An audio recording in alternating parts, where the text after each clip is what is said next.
You ready? I'm ready. Why is the world going crazy on DJ Envy right now? I don't know. What do you know? Do you ever know anything? He's the most opinionated person in the world. So yeah, But that's true. you never know about anything at first. I mean, I know something that's going on. I don't know if it's the thing that's going on. All right, so what do you know? I know that he supposedly went 10 years without making his wife. 20. 20? All right, so he went 10 years without making his wife nut. Mm-hmm. Is that so? But they were 15 when they met. I mean, well, when does it count? When does it start counting? When do women start caring about nothing? When they experience it. No, don't lie to me. I'm serious because I didn't experience it till I was 27. Oh, when you experienced the nut. Yes. Right. Now I never even knew what it felt like. You don't know what you're missing until you have it. So then the first 12 years don't count. Yeah. So he's in the clear. Can you really say that though? Because like I said, I didn't experience it till I was 27. I didn't even know how to experience it, but I had good sex. All right, but if you don't know, how the fuck am I supposed to know? Especially if we're both mad young. You Right. don't even know. Right. I know I'm trying to get this nut. I play with my own shit. Right, but it's a little different when guys nut than when women nut. It's a whole different experience. Like, y'all do it every time. We don't. Somebody on my timeline said that's your fault. But how can you know it's your fault if you never experienced that type of situation? Like, you don't even know if you did or if you didn't until you know that you Right. did. Right. Like, So you get what I'm once you saying? But once you do, how can you blame him if you ain't know? Well, I don't even think, I mean, is it really a blame thing? I mean, if You just said it was. no, I said you don't know you experienced it until you experience it. But when you think about it, is it his fault or is it a situation where now that you might have experienced it, you can go through different avenues as to how to experience it again? Because now that I know that, oh, this thing does that, I need you to do that more. Not Right. that you're the blame for But do you me do not that? having it. Do y'all do that? Let's be No. honest. Yo, so there's a huge difference between how I act on this podcast and between Hard Soft. On this podcast, I'm the agitator, right?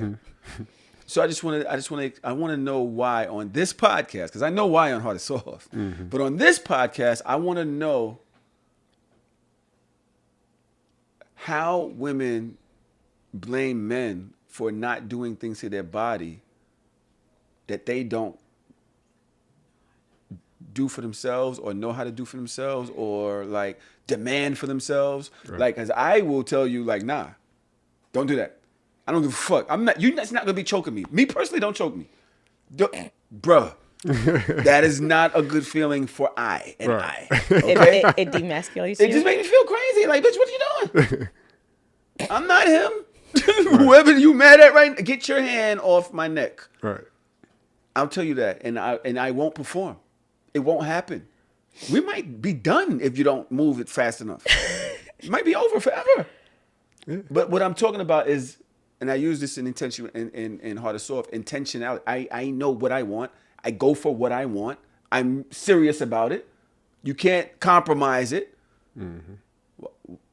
But then y'all blame it on us. Oh, because of misogyny and patriarchy. This is your body. What you talking about? This is your body. This it. Nobody else know you're in here. No. Why are you blaming society? I think sex is an experience for, like, it's a different experience for everybody. So, like, me personally, like you said, you go for what you want or whatever, but you also got to understand the type of person that you're having sex with, because they might not, what you may like, they might not like, and vice versa, right? But a lot of people don't have these conversations, and especially during sex, because I don't want to throw the mood off, or I don't feel like you know what I mean? I don't want to hurt your feelings because you might not be doing something right, or I don't want to make you feel away. I think it goes both ways sometimes, but I always say sex is teachable. But it's all about how you teach, because some men, they might, men have bigger egos than women sometimes. Sex is teachable, but are you teachable?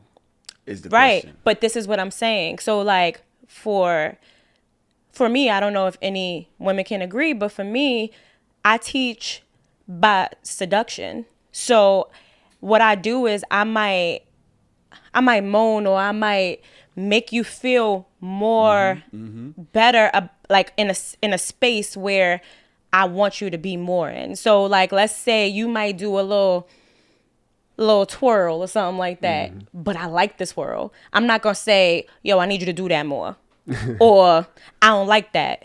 What I'll do is when you do something that I like, I'll moan a little bit more, so you can feel more like, she liked That's a that. button I'm right doing there. something That right makes there, a so button. I'm gonna keep doing it more. Now, You, this is my problem. Hold on. First off, let me fix your mic. yeah, because it keeps falling. You like, yo, I'm going off for dear life with this mic. All right, you should All be right. right. Okay. Thank you. You all right, Melly? Melly be going through it over there. You said a lot. Sex is teachable. If you've gone 10 years as an adult without nutting and you're faking, you're basically telling me that I'm doing a good job. Right. If you're faking, how am I supposed to know that you're faking? So whose fault is it really? Is it the woman who isn't expressing her needs, who isn't teaching, who is giving false flags? Or is it the man who isn't going above and beyond to ensure that she's good? You could put a little blame on both sides. I knew you was going to say this. However, if you had to blame one more than the other, I would blame the woman here because she lied about it. You know what I mean? She faked it, I should say. So, like you said, she's giving him the false, experience that he's doing the right thing. So he don't know no better. He gonna keep doing what he think is working, right? If it's working, why am I gonna try something different?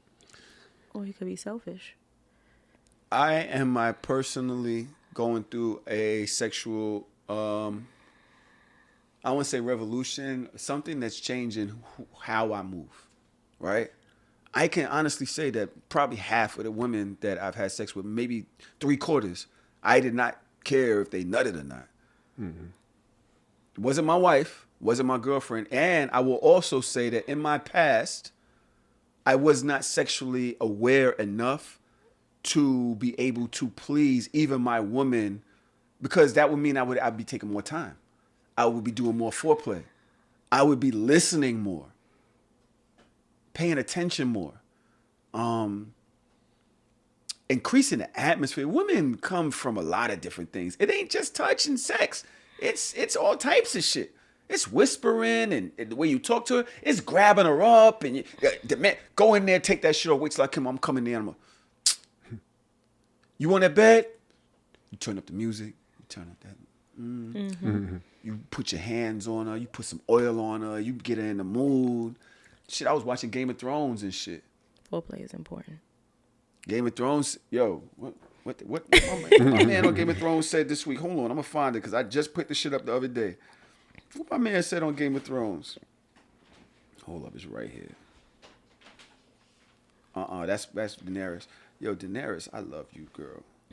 I love me some. What did you see? Oh no, that was bullshit. Somebody died. My bad. Nah, but it was oh damn, it didn't save.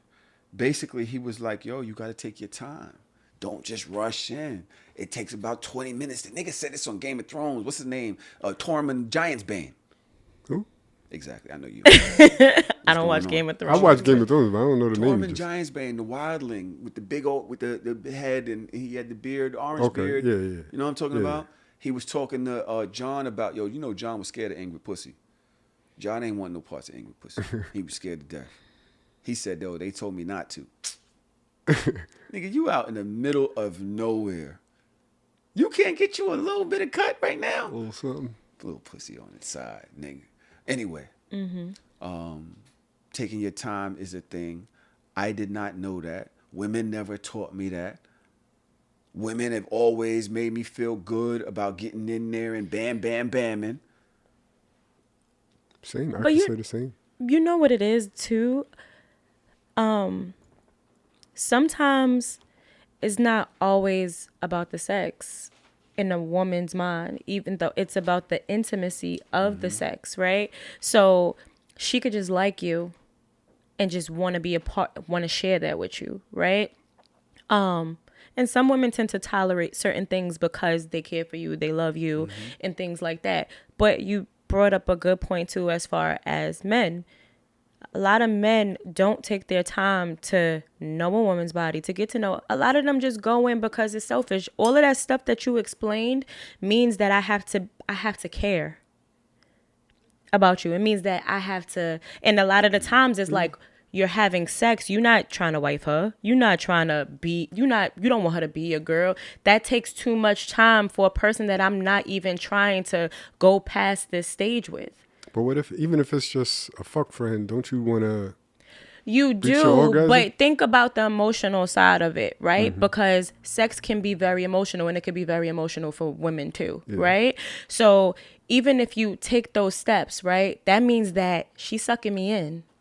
That can be a scary feeling for a person. I mean, we say it on a scale of like, it's just sex, right? But for you to take that time means that you have to care enough about her needs. You have to care enough about what's going on. And not only that, you're being pulled into another stage of this situation, and she's being pulled in another stage of this situation. So she's getting closer to you. A lot of men don't want to experience that when they're not even thinking, they're not even thinking long term. I'm just here. We just kicking it. Right. We just having sex. I'm looking for this fucking tweet because you are hitting the shit on the goddamn head. Damn, I'm mad that I don't be more prepared on this motherfucker. But the thing was, a young lady spoke about guys not pleasing the woman, and whether we care about it, whatever. And I was like, yo, honestly. Oh no, she said something along the lines of guys don't want to fall for a chick, which is why they don't want to take their time and be sensual. But shit, if we're in this moment, we should both be enjoying it, right? However, but I was like, honestly, the selfish part of me and not caring about shorty means it's a fuck. I'm not going above and beyond to take care of you or to care about whether you came or not. This is literally just an ego boost for me. That I got you, got the pussy, and I'm out. I'm not doing all that extra shit because I don't like you like that. On the same ego boost, I want to make sure that my name is good in the streets, though, because I know people talk. So I would want to make sure my performance is top notch. The problem is, when I was younger, I didn't know that whether my performance was top notch. Like what you said, I didn't know whether the ladies I was with came or not. I just didn't know. I thought I was doing all right. So what you was just slamming? Yeah. But some niggas be like, it don't matter. Like, a hit is a hit. I got my nut. It don't matter what you say about me because I got my nut. So that's why I can see why, I'm sorry, some women may blame men as a whole. It may not be the man's fault. It's not DJ Envy's fault, but it maybe is men as a whole, because as a whole, society, we are not raised to really care about whether the woman orgasms or not. Like, you don't see that. Like, when you growing up, you watch porn or whatever, however you first get introduced to sex, ain't nobody valuing whether the woman comes or not. Like, from a man's point of view, it just don't happen like that. Yo, guys in the chat is saying, yo, I must be a fat thing because I never just been like, fuck it. I don't know where my next bit of pussy is coming from, so I'm top tier every time. Then you got Juan. Here come Juan. Definitely got to be top tier. Repeats have to happen. Listen, when a woman likes you, she accepts a lot of shit. Absolutely. That she really ain't even, it's not what y'all think. Nope. They be, bro, if she like you, she wet off top. You ain't got to do crazy shit. Just put it in. A lot of y'all niggas be trust me. Well, I know it's me. Cuddy used to say I got small lips, so maybe I'm not a good pussy eater. Maybe I'm not a good pussy eater. It's fine. Maybe I don't have the tools, right? I don't have the tools. I'm born with the tools. But women would tell me like, oh, just come on, put it in. I try to go down on them. They come on, just come put it in. That don't mean they really want your dick. That means you suck at sucking pussy. That's what that means. Yeah. A lot of chicks, you never had a chick that would be super wet the first time, medium wet the second time. By the third time, you got to spit it in. I'm talking about a week later. Next time you see it, you got to spit on it or, because you ain't got no lube or whatever. But because at the first time, she was mad excited to see you. Right. Mad excited. She was building up for 2-3 weeks for you to get in this thing. She been holding that shit, like I said, with both hands and one toe, trying to keep that pussy down. You understand what I'm saying? A week later, she already know your moves. She already been over here twice and all that. Now, That's why I don't believe in giving all your moves in the first take. I feel like it's a gradual thing. Like what you gonna look forward to if I show you all my stunts the first time we have sex. Can't put all your cards on the But table. that don't mean that I'm not gonna give you A1 of whatever it is I'm providing Right. for you. That just means that the next time you might be like, oh, I didn't know you could do that. Oh shit, I didn't know you could do that. Oh, this is new. Oh, you know what I mean? So you got something to look for every time. Not saying that. Nah. But let me ask you a question though. Back to the whole situation about. Real quick, I'm gonna just tell you why. Hold on, ask this question. Okay. But I'm gonna tell you why I don't like that. Okay. A chick came to my crib. You know her. Passionate. I was knocking it down for a minute. Crazy. But the head was just okay. Wasn't like that. It was all right. I was, I'm going to take it. I'm not going to send it back. I'm going to take it.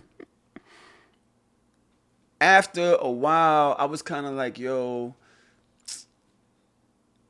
we got into something. And it was basically our last time seeing each other. Bruh. She gave it to you full throttle.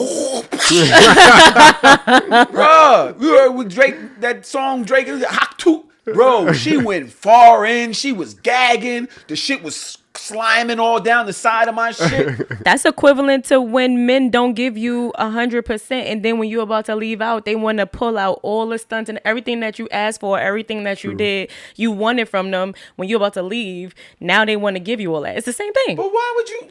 Because now I got to show you what you about to miss. Bro, I was missing it anyway. You wasn't giving it before.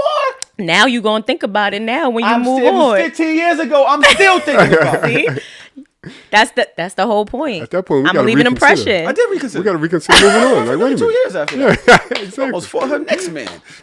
Like, why are we fighting? Like, come on, let's just What are get we along. doing? Like, don't do that. Georgie, welcome to the show. This is Georgie from Kitchen Talk. She was on with Dodge already. She had me on her show. Yes.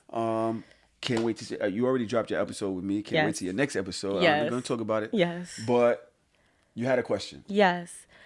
You were talking about the performance, and you were talking about what was my question? I hate when I do that. Yes. Hold on, because I'm gonna bring it back. It was something to the extent of vulnerability, right? And we was talking about selfishness and how men, like, it's basically about them, right? And they don't want to be vulnerable.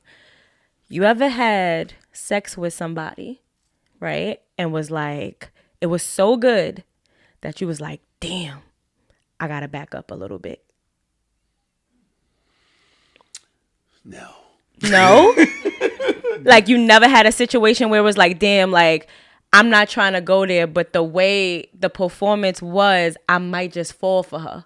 There's no way you never had a situation like that. I've never had a situation like You never had a situation where you felt like you could fall for a woman based off of, like, your chemistry and, like, the sex was great and, like, the whole situation was, like, you didn't plan on being with this woman or nothing, but the way y'all connect, how good the sex was and everything, it was like, damn, I might have to just back up a little bit. Pussy has never changed the equation. Now, everything else, yes. Yep. I've dealt with a chick where the way she handled me, the thoughtfulness, even the way she showed up, I just be like, yo, you be looking, wow. I wasn't expecting that. But pussy is just, you know why?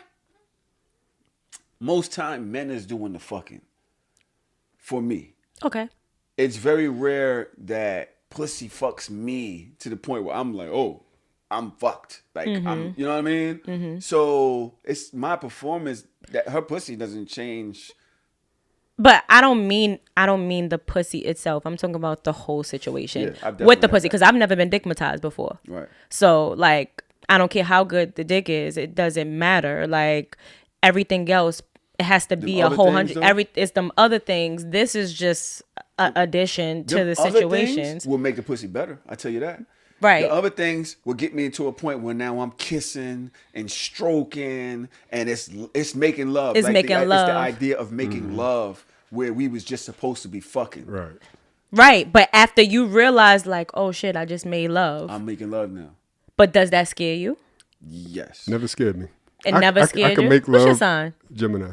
Okay. I can make love and walk away and still be the same nigga, still be the same. And I you know what I mean? I understand that. He got that nigga cemetery is deep. That Not nigga, the that cemetery. Cypress. You driving that shit just going on for about a mile, just all these bodies and shit. But that's my point where it's like, Oh, damn, whatever. like I just made love. What the hell is like? What the fuck just happened? Because Yes. as a woman, I've had situations like I'm a little detached.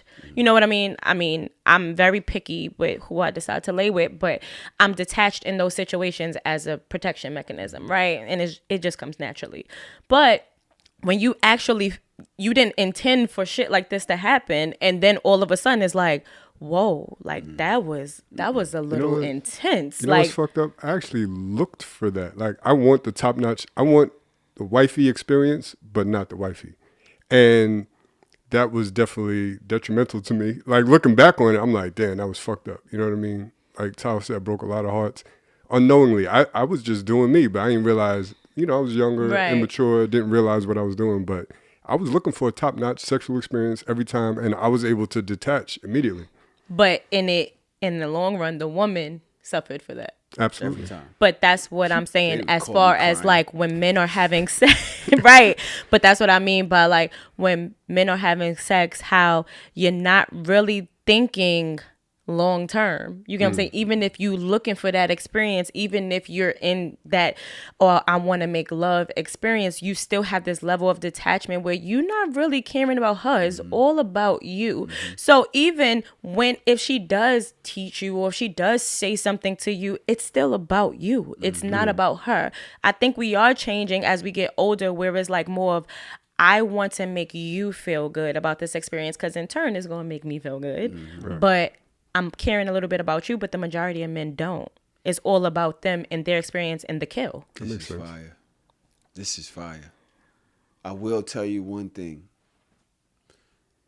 Learning more about your partner is amazing, especially sexually.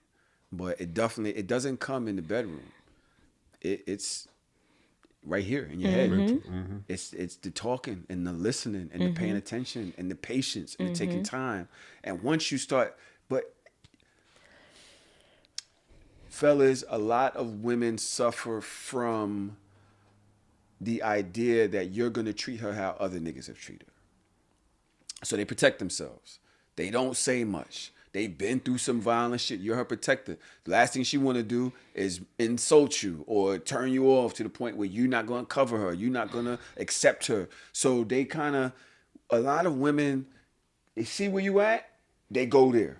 They got a whole lot more where they could go. But they test you or whatever. They peep where you at. They meet you there. They going to keep it right there. Ain't going to do but too much because I don't know how these niggas are. Yup. And I don't want to give you too much and then I end up being hurt. Or you calling me a hoe. Right. You thinking I've been in the streets. You know what I'm saying? Or whatever. So, fellas, a lot of times it's important for you to provide a space where she can show you who she really is. And she feels safe. And make her feel safe to do so. But we blame them, but in all reality, they watching us. They paying attention to what we're open to, because you showing her your fingerprint. When you step in there and you do whatever, she's looking at you like, okay, that's where he's at. All right, I ain't gonna go too far. You know what I'm saying? I ain't gonna tell him that I got 6 strap-ons and I'm like doing this, that, and the other. And sometimes she might be a little bit more experienced than him, but she don't want to show that because she don't want to scare him. Because not everybody's into everything. You know what I mean? She might be into anal and he's like, hell no, I ain't, and this could happen through conversation where you be like, noted, I can't do that with him. So I'm not going to even show him that side because at the end of the day, I don't want to scare him. I don't want him to feel like I'm just out here running the streets. But I might experience that with my ex. Right. Might not even be a street thing. We might have did everything. That's why you ain't going. what he used to do.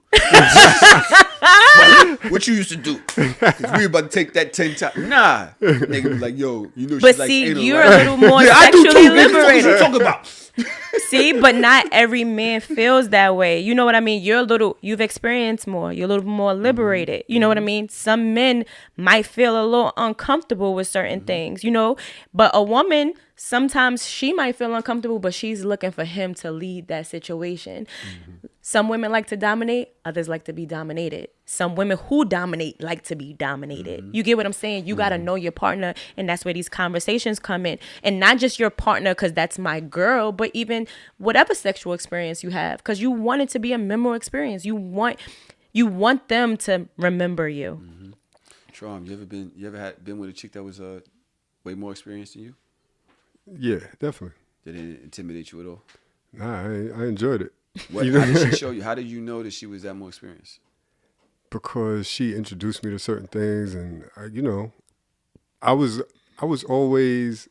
felt like I was that nigga. You know what I mean? So I didn't want to let her know how inexperienced I was, but I would just play the laid back role, which is part of my personality anyway. So, and I would just kind of watch what she liked and let her move in a certain way and learn and take notes. You know what I mean?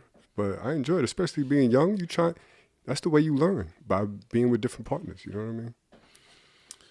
Apparently, it's time for us to change up. But Georgie brought a topic to us today that I feel like goes into this. We'll talk about it right after this break. Okay. Georgie's like, y'all been killing me with these breaks. Nah, when Deidre's doing that, I was like, Dodge. oh, okay. Shout out to Dodge. I'm not Yeah, sure Dodge, if I'm sorry. she's in the Zoom, but shout out to Dodge. She Parker boo. was having some issues. Parker is sick. I meant to hit her up. I know she probably like, this nigga did not even hit me up. I meant to. I just recorded Hardest Off in this. I meant to hit you earlier. I love you. I hope everything is going well at home.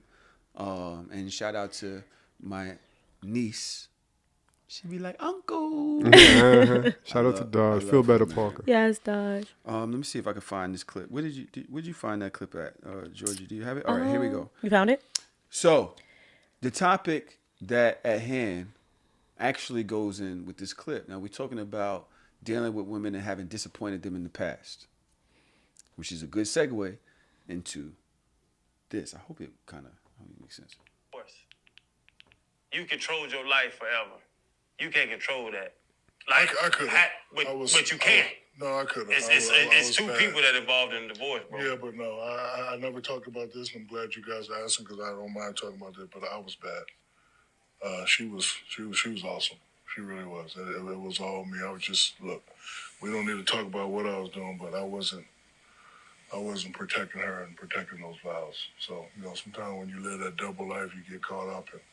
So I'm not going to say it was her. It was all me because she did exactly what you're supposed to do. Gave me beautiful kids, take care of the house, take care of corporate stuff. It was just all me. Sometimes when you make a lot of mistakes like that, you can't really come back. With a divorce. Interesting. I never thought that Shawnee was the toxic one, though. That was Shaq talking about his wife, Shawnee O'Neal, and talking about just taking ownership and I guess accountability of leading, fucking up that marriage. Mm-hmm. Have you ever been in a relationship or had to think back like, damn, felt regret about how you treated somebody and the way y'all ended and had to like basically apologize to yourself because they got you blocked or some shit? You ever had to do that? All the time. And there's been times that I haven't apologized, and I wish I had. You know what I mean? But I probably wouldn't do it now. But it's like I moved on now. But what about you? Yeah, there was a time where I apologized numerous times because I felt so bad for how I treated someone. I didn't feel good about it, but at the same time, not making excuses, but I felt trapped. And that person didn't want to let the situation go. I felt like they were like kind of backing me into a corner, and I had to push my way out. And I felt like the only way they got it is if I was being mean. Like, I don't like to feel restricted in any type of way. So if I feel like you're trying to restrict me, I'm going to push back. And sometimes my pushing back is being rebellious. As an adult, you know, older, I know how to manage it better. But when I was younger, I didn't. I was just rebellious. You know, like, you can't do this. I'm going to make you not do this. Right. You know what I mean? So I'm not going to come home or whatever. And I'm going to come home 4:00 in the morning from work because I don't want to be around. Or, you know, I'm going to tell you, I don't want this. Like, leave me alone. Like, I told you I don't want this anymore. Like, you know, and I didn't like that. I didn't like that I had to do that. But I felt like that was my only option at that point. And I felt so bad because the person was always good to me, but they were scared of me leaving, that they kind of pushed me away. But I apologized over the course of years numerous times because Did you want to get back? No. So what were you looking for with your apology? Forgiveness for being... What would it have looked like? What do you mean? Forgiveness. What would it have looked like for you? To know that they, like... Just to know that I never wanted to be malicious. It was never my intention to be mean or to be malicious or to hurt you. You know what I mean? But at the same time, I had to do what was best for me.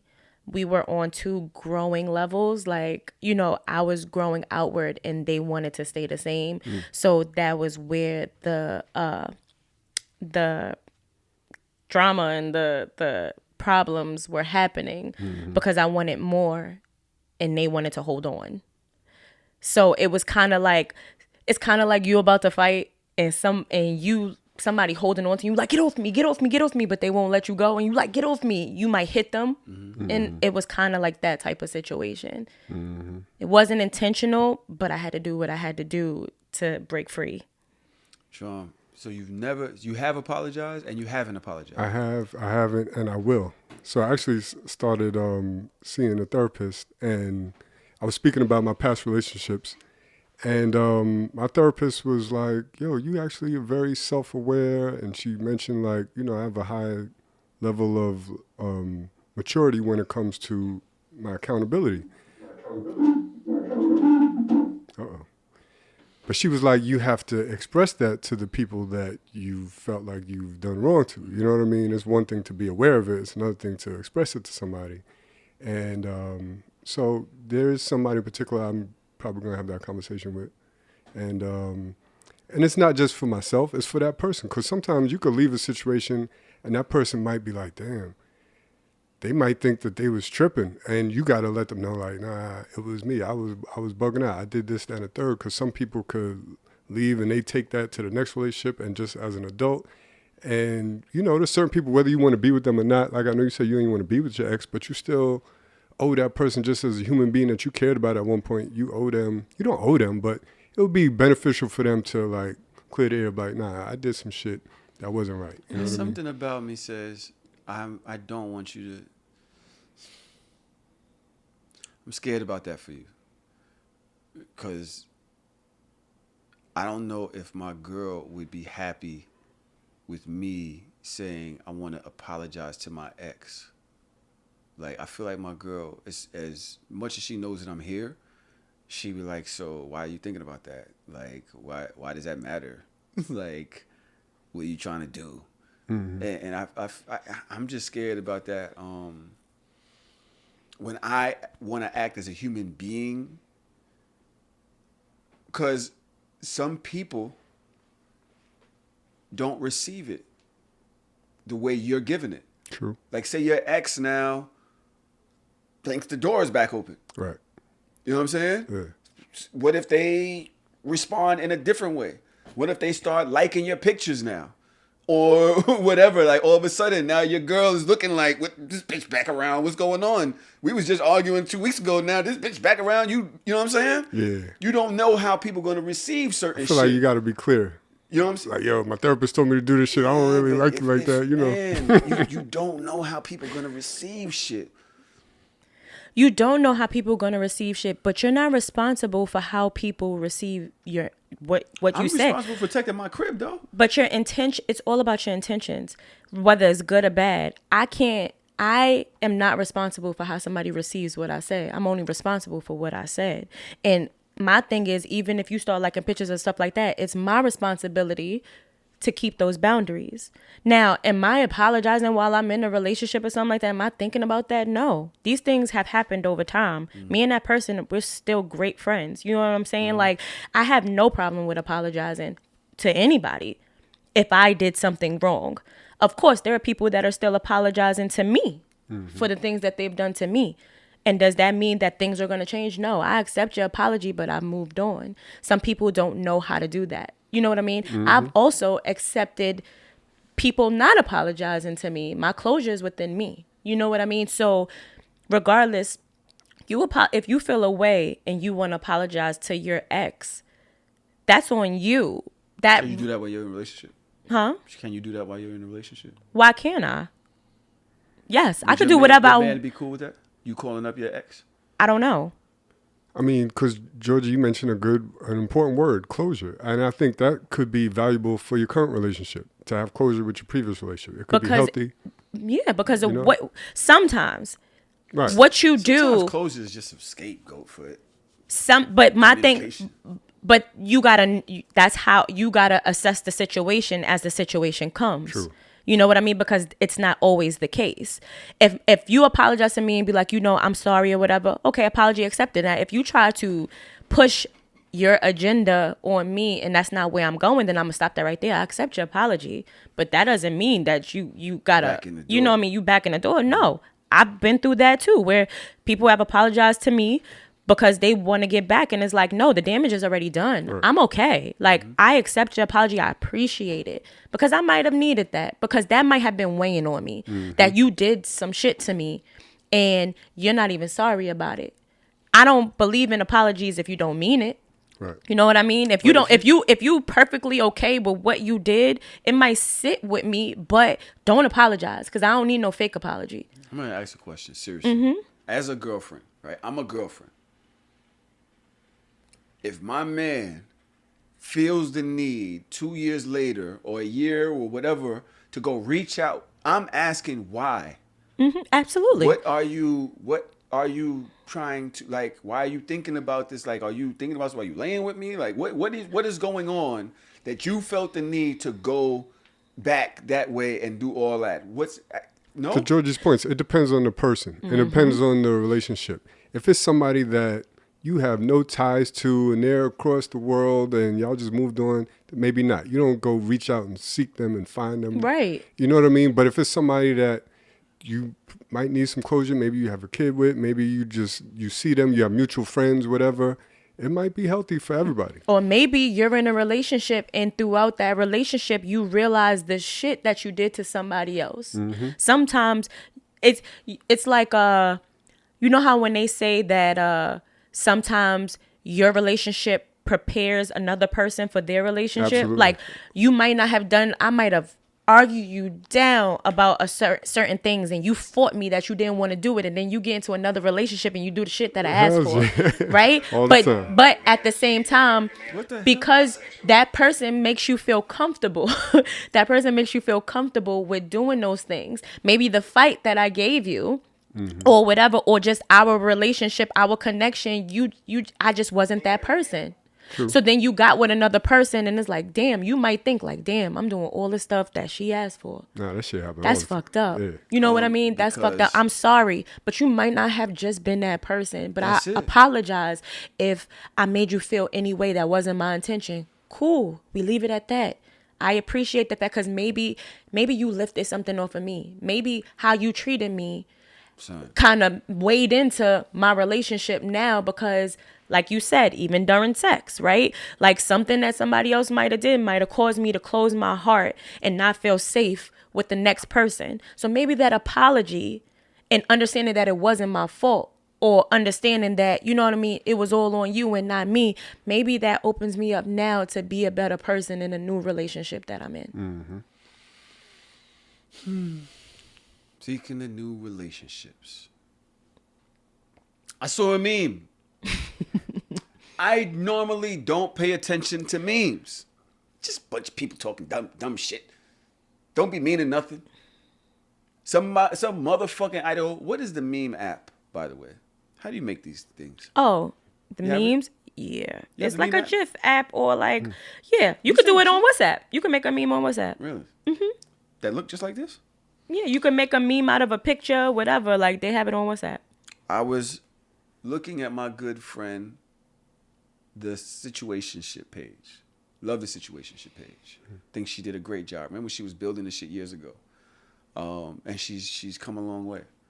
But she posted the meme that I thought was a good conversation.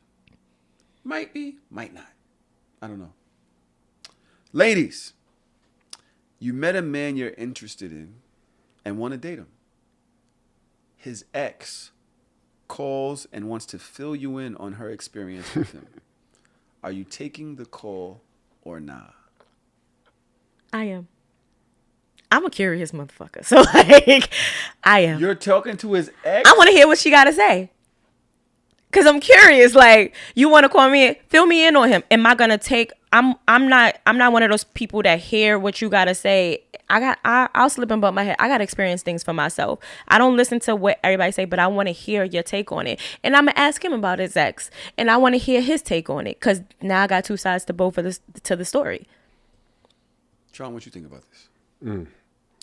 About her answer. I understand her answer because I'm the same way. Like, I could hear some information and If not, a nigga calls you, you listening to what he got to say about her? I'm not It's a saying I little would. different. I'm not saying I would, but I could. Niggas don't want to hear shit. Babe, bro, if you don't get the fuck off Yeah, my phone, niggas don't want to fuck hear you nothing, talking but about? women, we're Yo, all why different. are you calling me? Here's the thing. I'm not saying I would because I wouldn't, but I understand the mentality because if I get some information, it's just that. It's information. I'm not going to take That's it as it. gospel. That's it. I'm going to think on my own. I'm experiencing my own. Your feet keep going there every And time you talk. I'm doing crunches. What are they doing? doing leg lifts. But you know what I mean? So I wouldn't take that call. But if it was somebody that maybe I know that might have dated, maybe I might take a little bit of information here and there, get a little Carfax. But you know, That shit ruined a relationship for me. I told First you. of all, how you got my Absolutely. number? Instagram, they DM you. Yo, I want to. Yo, you. So I see you. You might want to know a couple things. Look, about him somebody before just you said cut- the same thing. before I'd you- have logical questions like, how you get this number? I just said, like, how you Yeah. get my number? Yeah, well, it's. You was I'm in his telling phone? you, Because now that's girl, making me think another thing. How was you able to get this number? Were you with him and got it out of his phone and then called me?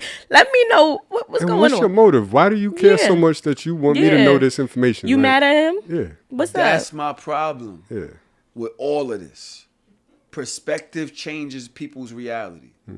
It changes the reality. Your perspective, you could see shit because you're jaded, because you went through this heartbreak with him, because he did this or did that to you. But guess what? Just because he treated you like that, don't mean he gonna treat me like that. Right. That's true.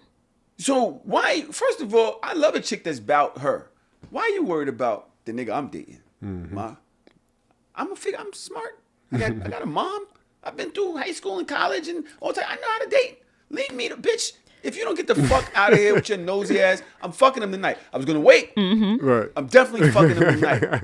Thank you, but no thank you. That's how I don't understand why you talking to my ex. Yeah. If you take a call You from can't my call. ex, You can't call me though. yo, if you take, I'm telling you right now, as a man, if I'm trying to date you, and I find out you took a call from my ex, and I'm not fucking with you no more. Why? Because you bugging. Why would you even talk to my ex? But for? how you? Why is your ex even calling me? That's the Exactly. question. But my thing is this: Because dick good. That's Taking why. a Dick call- good. right, why she that's calling. fine, but Dick taking- good. taking I don't a fuck call- with no more. My ex is my ex. Why are you, my present, worried about my ex? But You shouldn't I'm even not be talking to worried her. about. I'm not worried about her. Number one, I'm not a mean person unless you're mean to me. So if you call me, I'm curious to know why you Everybody call that me. call you got to talk to?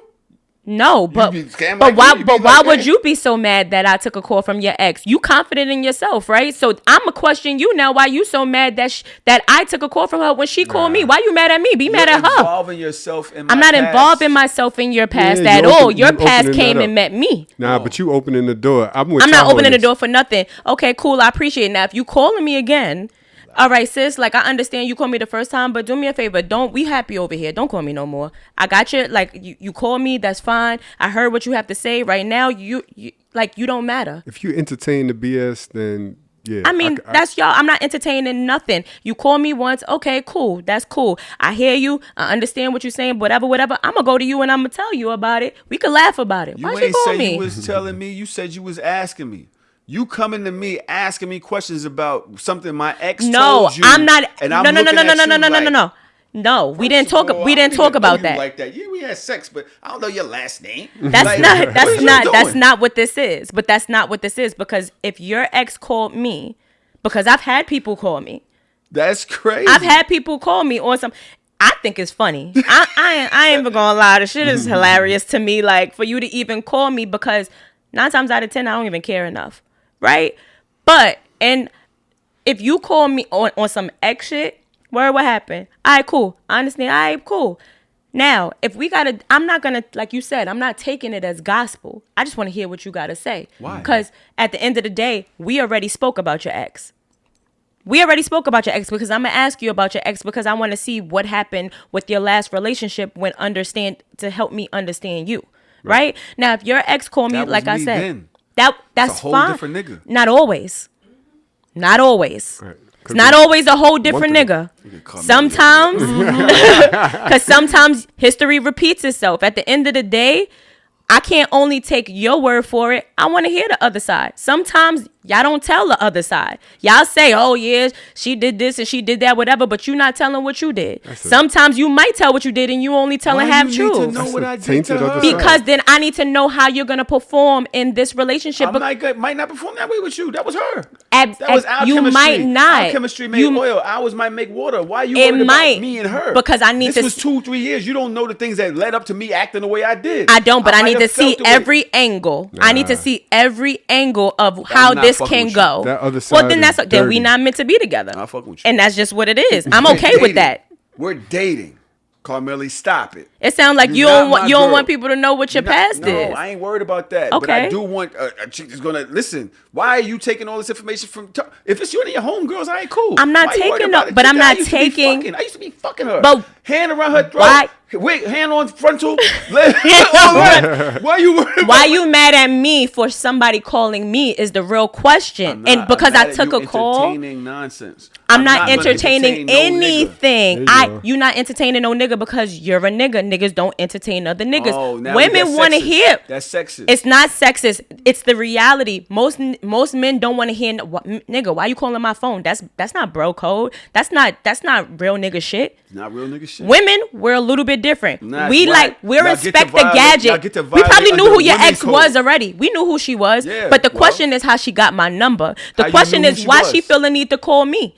Because I did a background check on you before I even had your first date. I know who you are. Yes. Because all right. Because I need to know what I'm working with. I know your sister, your brother, your mother, your cousins, everything. But I'm gonna pretend like I don't know. Georgie, let me ask you this: you think she calling you to look out? Hey sis, I don't think she calling me to look out. She's calling you because she's trying to sabotage y'all shit, and you entertaining it. So I can see how the nigga mad. Like, why is you entertaining that? Is she not sabotaging anything? Of course she is. I want to hear her information. She calling. Clearly, you got a crazy ex, right? Because clearly she cared enough about our situation. That tells me a lot about what the situation was. She could be the crazy ex. You could still be entertaining her, and that's why she called me. It could be so many different angles here. That doesn't mean that I'm gonna take her I'm gonna take it as gospel, but I need to understand what I'm working with here, because if sis feels the need to sabotage this situation, it could be something else that I don't know about that's happening. So I need to figure out what's happening. What angle I gotta be 10 steps ahead of you. So that's just how that works. So if she's telling me something, right? I'm listening to what she's saying and I'm countering it with what you're saying, and then I come up with my hypothesis about what's going on in this situation. So I see what you're saying. If she's calling you to say, hey, I'm still fucking a nigga XYZ, he stayed at my crib last night, that's useful information. But what we're talking about here is something different. We're talking about y'all trying to change everything that's happening. The way the situation was introduced was wants to fill you in on her experience. Experience. She wants in to the past, right not in the currently, past. not currently. Sis, all right, cool. I hear you. That really is irrelevant. After I hear you out, it don't matter. It doesn't matter. I just took information. I just took valuable information. When you meet a woman, right, and you know somebody knows her, you don't go do a background check. You just meet her. Don't tell me y'all don't, because I know y'all do. I have bros. Here's the thing. You don't find out nothing. Somebody you I trust, don't. yo, what's the story about her? No, I don't. I'm the one. Most men do. You're right. Most men do. Most men do background checks on the women because they want to know if she a hoe. But how How am I going to deal with her? I'm the nigga in the crew that does not do that. Maybe I'll do a light background check, but for the most part, I don't want What's a to light know. a too light much. background check is a What's a background light check. background check? Has she been wifed up with any of my A light niggas? background check is a background check. No, it's a difference between like, yo, She getting up on What's up with Nelly? Nelly, you're supposed to be operating the cameras. Why are you walking away all frustrated? a light background check is What the hell is the cameras doing? She went in there talking about hallelujah. Operate. Oh my God. a light background check is she off limits? Like, what's her history with my immediate crew? Like, I don't need to know That's a how background check. everything that she has done and how she was in her previous relationship. We don't need to know that I don't. either. So why? But do if you a nigga entertain be it? like, nah, she used, because a light background check, regardless, is still a person give you information. You don't know what information that person is giving you. Whether they might, it's the same thing. So if a nigga come to you and be like, oh nah, she used to fuck with my man's back here, whatever, he was beating her ass or whatever, you know what type of woman you dealing with, right? I don't care about that nigga. I'm not but I gonna, know like- what type of woman I'm dealing with because I did I'm trying to see what she's about before I see what But she's here's the about. difference. I'm only going to get a light background check from one of my niggas, not from the ops, not from her ex, not from the nigga that wants to sabotage this and leak some dirty information to me to make my mind all fucked up and have me thinking But I'm wild not shit. weak-minded like that. And It's not weak-minded every or not, woman the is subconscious weak-minded is like strong. that. The subconscious is strong, but I still want to know what's going on. Have you ever been in a situation where a nigga reached out to you? Absolutely. You already know. You asked knowing the damn answer. Come on, nigga. You was with me, nigga. And what you said? This nigga wanted to kill something. You wanted to kill He someone? gave me useful information that was current. I found out that Shorty was still with the nigga.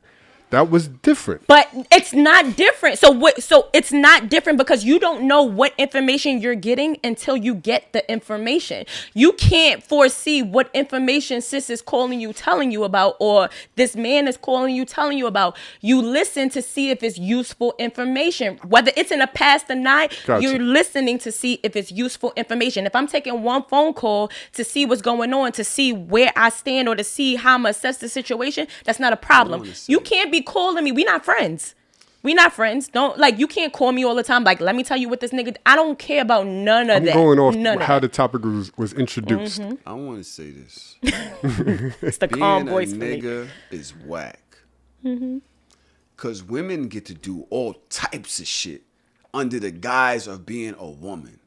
But if you a nigga and you do it, that's not real nigga shit. That's corny. You a lame nigga. Whatever shit they want to say, bitch, ass nigga, they won't fuck with you for doing the same type of shit they'll do. Nah, dudes do it too, though. Nah. They definitely do it too. I'm telling you, I Fake know pages, all that.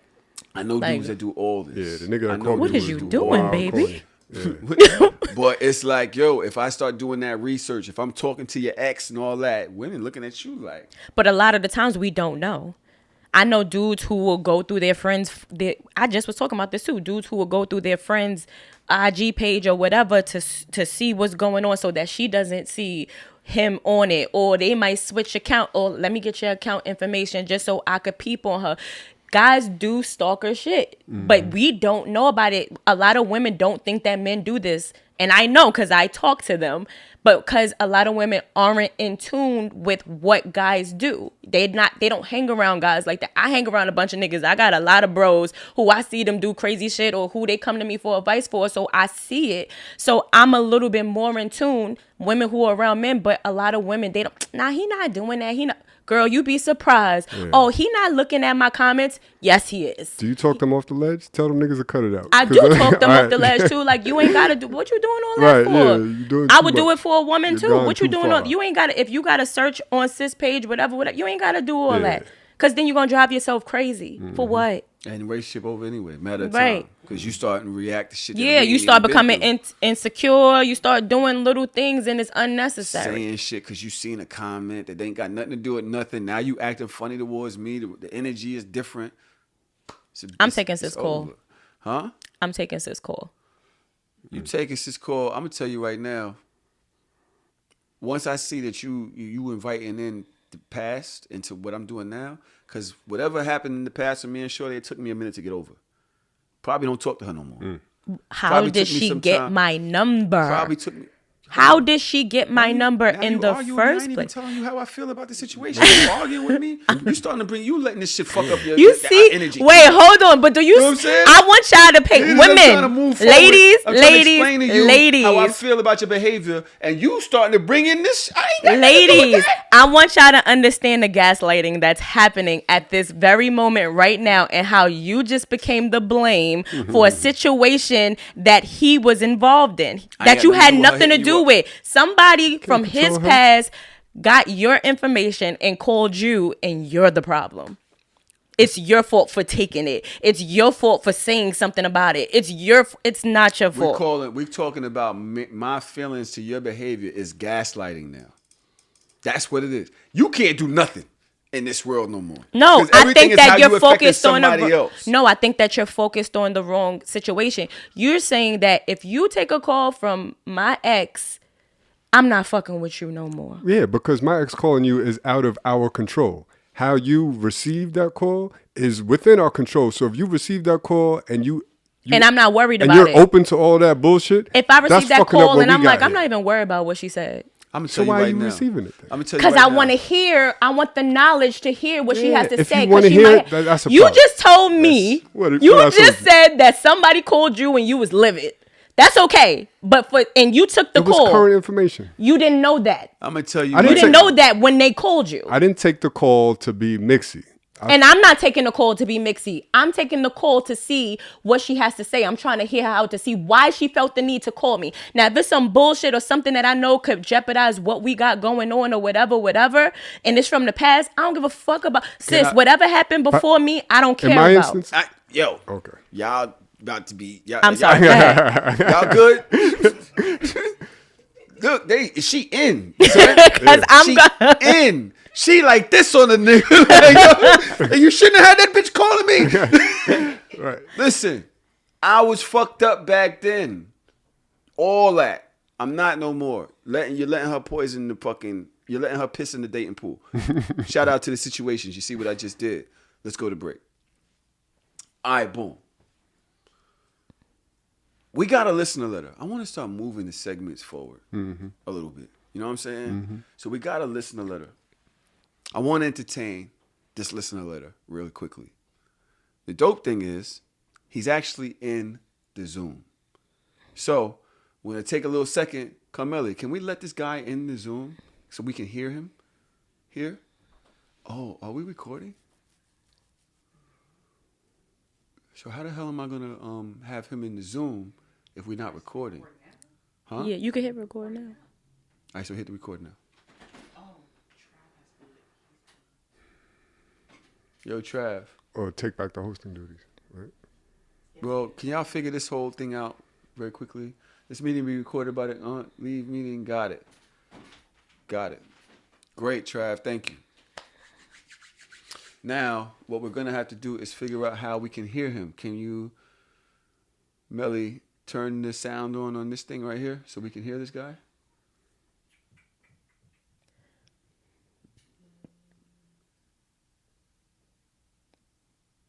Yep.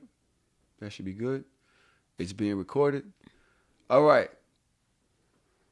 Somebody named John, I believe, Trav. He said, not me. Yeah, if you're in there, I want to let y'all know we have the Zoom going. I tell y'all this every week, right? We haven't done much in Patreon but the one thing that we got right is this Discord chat. All right, Trav controls the entire room. iPhone to everybody. Trav, you see this guy? He just said me. Unmute him. They talk throughout the week. They do topics. Trav does all of these different topics. They link up. There's been flyouts. There's been fucking, it's the whole thing. And it's a big deal. There's hundreds of people in there. Yeah, all right? It's a vibe. It's a vibe in there, man. And we be in there too. For time. Look at Brittany. Oh my God, Brittany, you blew yourself up. Nobody said nothing about you. Nobody said nothing Malcolm about gave you. his whole Here name. she. Oh my God, you telling on us, Brittany. You could have kept that. You could have fucking. Jonathan, where you at? I'm here. It's just John. All right. Well, you have 3 names. Nah, Malcolm put that in there. Oh, did he? Yeah. But he has 3 names. Doesn't that mean like he's Jonathan like Taylor. assassin? You know who Jonathan Taylor Thomas really is? Who's that? You don't remember JTT from what was that? Home Improvement, and he played the Lion King. I mean, he played Simba.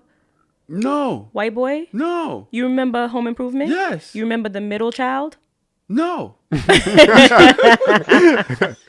just remember Tim the Tool Man. Right. Tim the Tool Man.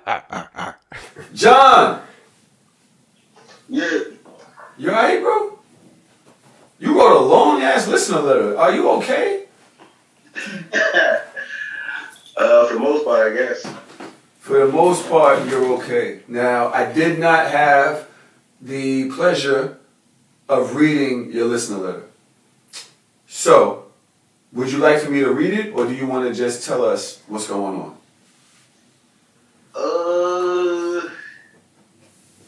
I guess read it, I guess. I'm going to read your listener letter on the air. Do I have your permission? Yes, sir. All right. Let me see here. Long ass fucking listener letter. You out your goddamn mind. See it. It's a novel. Make no fucking sense. 2 pages. That's a novel. And we ain't even accept this shit. They make it like accept message requests. All right. Hey, I wanted to ask this as a listener letter. Basically, I have a situation where I just found out in a weird way that my best friend of like 8 years now is gay or bi. Basically, I've been friends with this guy for almost a decade. He's been around my family, and he's even the godfather of my son. This is a man I would take a bullet for. And I mean, he would give me the shirt off his back and freeze to death for me. But the situation was, we lost contact for about a year because of a bad situation between him and the godmother in which he was completely in the wrong. But this guy is the only man in the world I've ever considered a brother, and I didn't know how to deal with the situation in a proper way, so I kind of just ghosted him. We reconnected and the energy was slightly off, but I thought it was because I had been moving differently and haven't had time like I used to chill and talk with him as much. But I had to get together with my family and friends. We drinking, playing games. We reconnected and, wait. After the party, I walked into his car and we smoked before he was going to leave.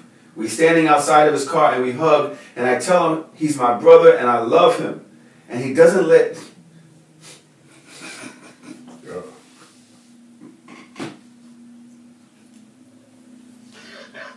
He laughing.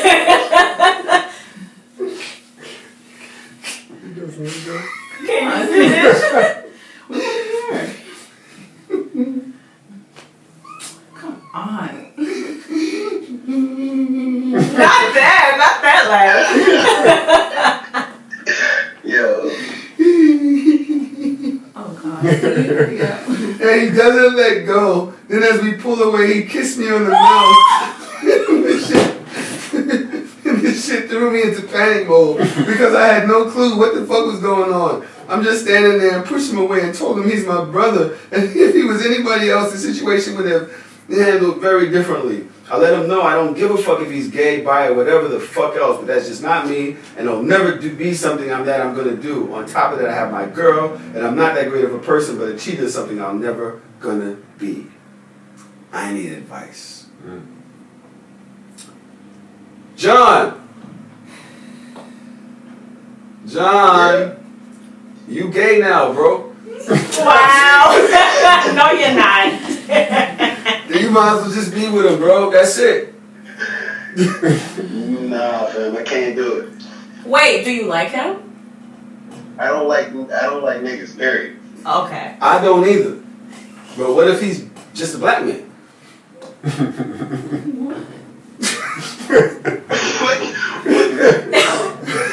What I'm saying now, literally, you was like, oh, besides that, I got a girl. That doesn't even, like, make sense. That statement right there is kind of off. At the end of the day, it's fine. Oh, are you sure you're not attracted to him? Absolutely sure I'm not. So, are y'all still friends? Like I haven't talked to the nigga in a couple days. Shit just happened 3 days ago. So you still a little gay right now.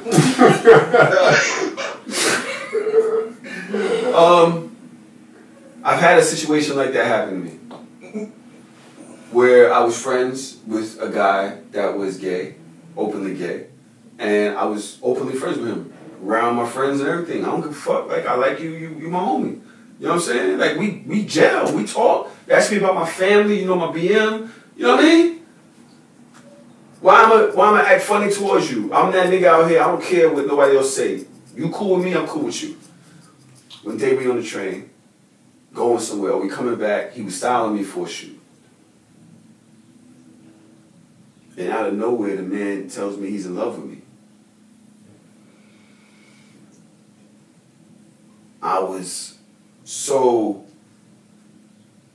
I felt, I don't say betrayed, used or something. Because I'm like, bro, how long you felt this way?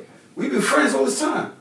How long you been holding this? Because I thought we was just cool. I thought here is I'm accepting you as a friend, and you secretly trying to get buns. Don't women feel like that? Don't women feel like that? Period. When men acting like they cool, but they really trying to get buns out the deal?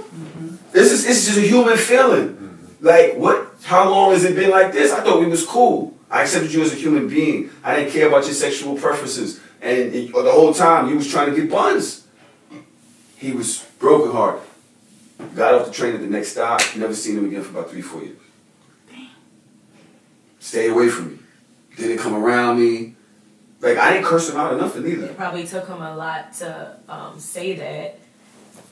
Probably took courage to say that because he knew how cool you were.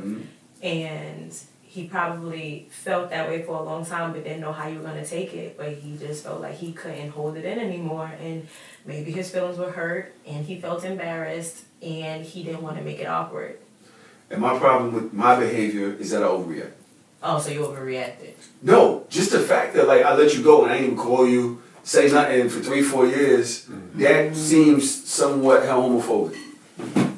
But it was also the fact that I kind of looked at me accepting him as an extra.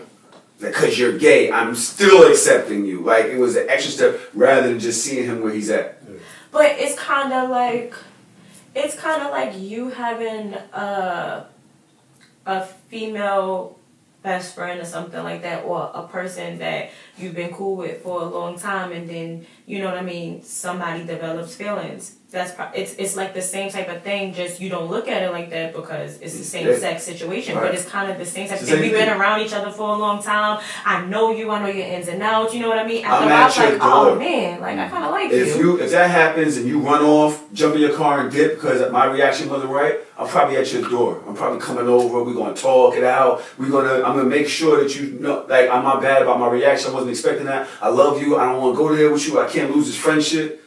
I let you go for 3-4 years. Never said nothing to him again. Because it's different. Because it's a man. You guys are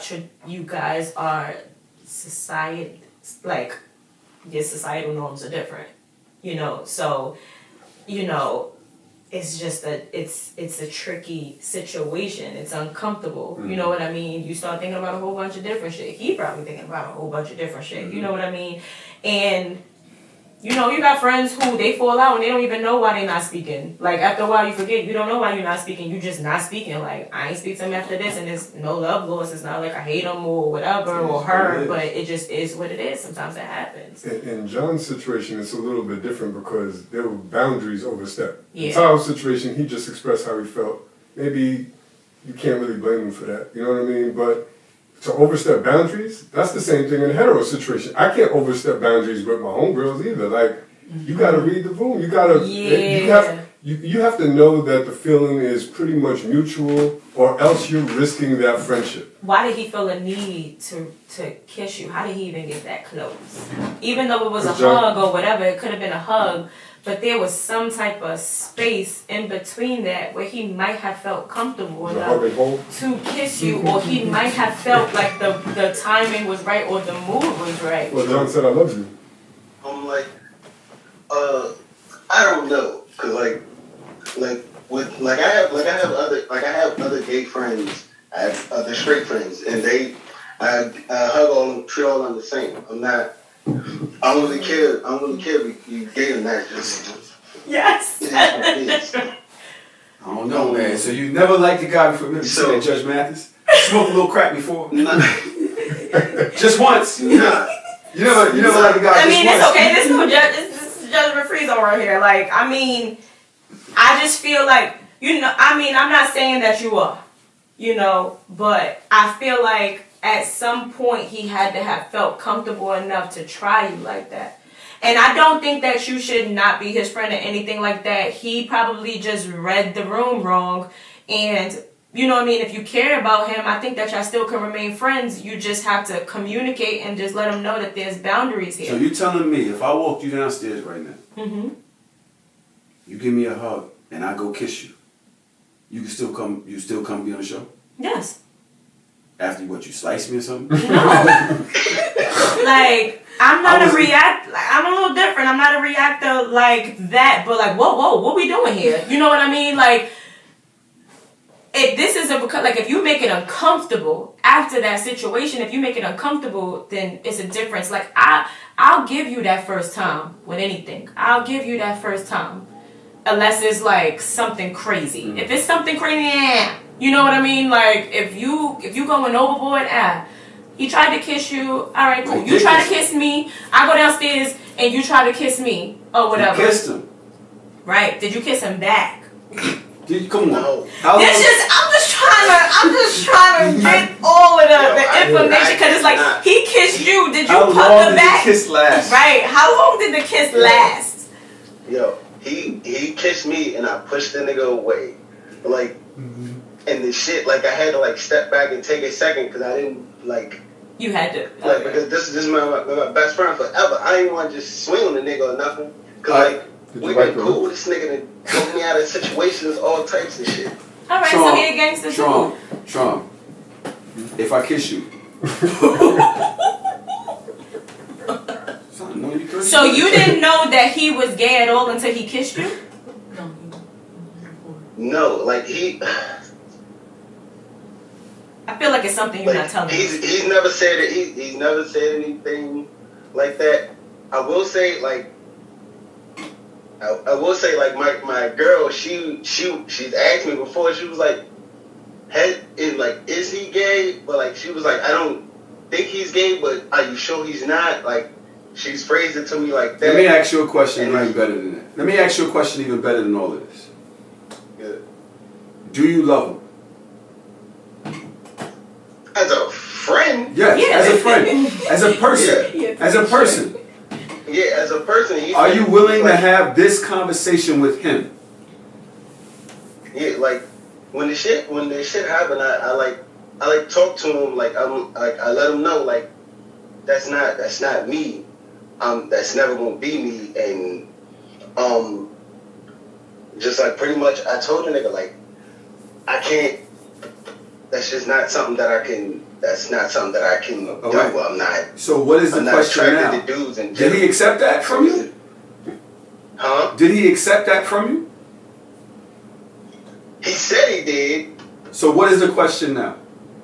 Why are we here? So now, like, I'm just trying to figure out, like, if, like, should I still? Do you love him? Huh? Do you love him? Yeah, he's my friend. Is he the God? Has he been in your family forever? Are you willing to forgive him? Are you willing to forgive your friend for making a mistake because he's in love with you? That's a crazy way to phrase it. Guys always have an issue with how things Yo, are my phrased. nigga. Nobody's asking you, are you gay or not? You already established that. If you love this man, and if this man has been in your life for a long time, regardless of whether that was your reaction or not, I think this is a forgivable situation. I think that y'all can move forward, and the boundaries already placed. Bro, you had a conversation. I don't feel that way about you. This is not what that is. Okay, we move forward. Is your name even John? No. Your name ain't no John, nigga. Hey, cause I'm thinking about it like, why would a nigga want to come? You worried about this, but you want to come on a show that's fucking international and talk about it? Did he do it in public? Did people see it? He ain't had to tell nobody. Nah, it was just, man. Like, You needed to talk to somebody else about it, and you felt like this was the proper show to talk about it. I'm gonna keep it right now. Yeah, I mean, I'm gonna keep it with you right now. Charm, if you kiss me, we probably gonna fight. But I'm definitely coming to your crib tomorrow to talk about it. Like, we gonna be friends. That's my man. Like, I'm not, like, we gonna be friends. It's gonna have to be some real uncontrolled, like, there's gonna have to be some wild shit for me to give up my friend like that, right? Like, but that's me. I'm an advanced nigga. I know it's a lot of people out here that's gonna be like, yo, y'all bugging. I'm not giving up the only nigga that done stood tall for me for 30 years. Just, bro, I hope it wasn't no tongue. Was it tongue? Was it tongue? it didn't get that far, nah. How long was the kiss? John, nah. Come on, stop. I'm sorry. I'm not trying to John. be messy or anything like that, but I just feel in my spirit, right? Like, I think that this situation needs to be more assessed between you and him. That's how I'm gonna just word it. I just think it needs to be assessed. I feel like for your girl to already know that and to come to you and say I think so gives me the impression that you thought so too. This was a conversation that you and your girl had. Whether you was faking denial about it, like nah, he not like that or whatever. I feel like in the back of your head you kind of knew it too. So regardless of the, go ahead. Like I'll say, like, I've seen him talk to bitches. I've seen him That don't mean bitches. nothing. So like it wasn't like I was like suspect. Like the nigga knows how to get bitches. I'll give him that. So it's like it was never like when my girl came to me and said that, it was like this nigga get bitches all the time. Like for me, that I just didn't think past that, and maybe that was stupid on my part. It's not stupid, bro. Yo, people be bisexual. One don't have nothing to do with the other. At the end of the day is this. Stop judging your nigga for his sexual preferences. What you should be judging him for is crossing boundaries. Like if this was sexual assault. If this was a kind of was it? Yeah. It was not. How was Sexual assault, I gave you so a that hug. means I can kiss anybody I want to? No, you can't. But he felt the level of closeness. But this is his best friend. It's not like a nigga in So the street. consent talk is bugged out then. Consent talk is different then. Because that means if I feel okay, I can do it. If I feel like Now, if you would have I can do grown it. like a kiss, like, I think he just read the room wrong. Now, if you would have grabbed on him, if you would have, like, you know what I mean, tried to, like, get kind of, like, really intimate. Kiss is a kiss. He kissed him on That's her intimate. mouth. That's intimate. I can't touch you What's wrong the difference without between it. grabbing and kissing on the lips? Okay. It's still. Wait a minute. Let me hold on. Don't have. Listen. At the end of the day, is this. It's my opinion. Me personally, I think like this, bro. If that's your friend, y'all need to have a real conversation. You need to hear him out. And this shit really shouldn't go past y'all and your girl, I suppose, since you already told her. But I'm not losing my friend over no bullshit. But he too tall. He ain't gonna get too close to me. He's not gonna get too close to me. Thank you for calling in. If I was you, bro, I'd have a conversation with my friend. Mm-hmm. Seriously. If I was you, I'd have a conversation with my friend. And also educate him on like, you don't just kiss somebody, bro. Like, you know you was sneaking in. What was you thought I was gonna grab my dick next? Like, yo, you just can't do that. Like, you know this consent talk. Consent goes around the room for everybody. Right. I do play parties. Women should ask women for consent as well. Women should ask men for consent as well. Man should ask men for consent as well. And that's in a sexual space. Let alone the fact where that isn't even on the table. You don't just come swooping in and just keep, you know what I mean? Tongue, what? No, whoa. Yeah. But no, I'm not saying there was no tongue. I'm not saying there was no tongue, John. But go ahead, Sean, what you gonna say? Just, the same way that you should respect his sexual nature, he should respect that you're hetero. Like, I would just have the convo about boundaries. Like, yo, respect, I'm hetero. I don't want that. Like, when you get mad, like if I try to kiss you one day, like when you get mad, you're like, yo, besides that one day, remember that shit you did? You gonna bring that up in the combo? Like, or we just let shit die? Is it over? I would never bring it up ever again. I would block that shit out of my life. Bury it somewhere deep. John. I don't know what you're talking about. John. I don't know what you're talking about. Bro. That never happened. Like, watch your mouth because that never happened. Thank you, John. Until then, Trav, mute the chat again. Thank you, John. You good? Yeah. He doesn't Y'all gonna be sound friends so still? confident. Huh? Y'all gonna be friends still? Nah, like you said, we're just gonna have a conversation. Had a conversation, man. See what's up with him, and you know what I mean. Just don't forget, if it was a woman, would you still be friends with her? So then start thinking about, you know what I mean, shit like that. Because at the end of the day, this is your friend. Like you said, you put a lot of "this is my nigga" in there. You know what I mean? It's humans on human. That's all it is. Human on human. That's how I see it. All right. Talking about friends, I ran into a clip on Twitter. Interesting clip. Talking about friends. How many of us have them? Where a young lady said, if you don't have friends you can go to for 10 to 15K, you're in the wrong circles. A lot of people went crazy over this clip. I'm going to play it right now. I know what you're talking about. People you need to have in your circle if you're really trying to level up. Like, what are those qualities or characteristics gonna look like? Y'all not gonna like this. Be honest. Be honest with us. Be honest with us. You gotta start hanging. Like I have made this comment and this post like a while ago. I said, if you don't have friends that you can go to, not nobody you can go with drama or gossip. If you have friends that you can't talk to and say, I need $10,000, I need $15,000. This is this plan I have. You in the wrong circles. The wrong circles. And they ain't gonna like this. No. And it's like, you have to put yourself in spaces where you're with people who are smarter than you. Mm-hmm. And I think sometimes we're uncomfortable to be in rooms with people who know more than us. Mm-hmm. And I'm telling you, you gotta find those rooms. And it's not gonna be in clubs.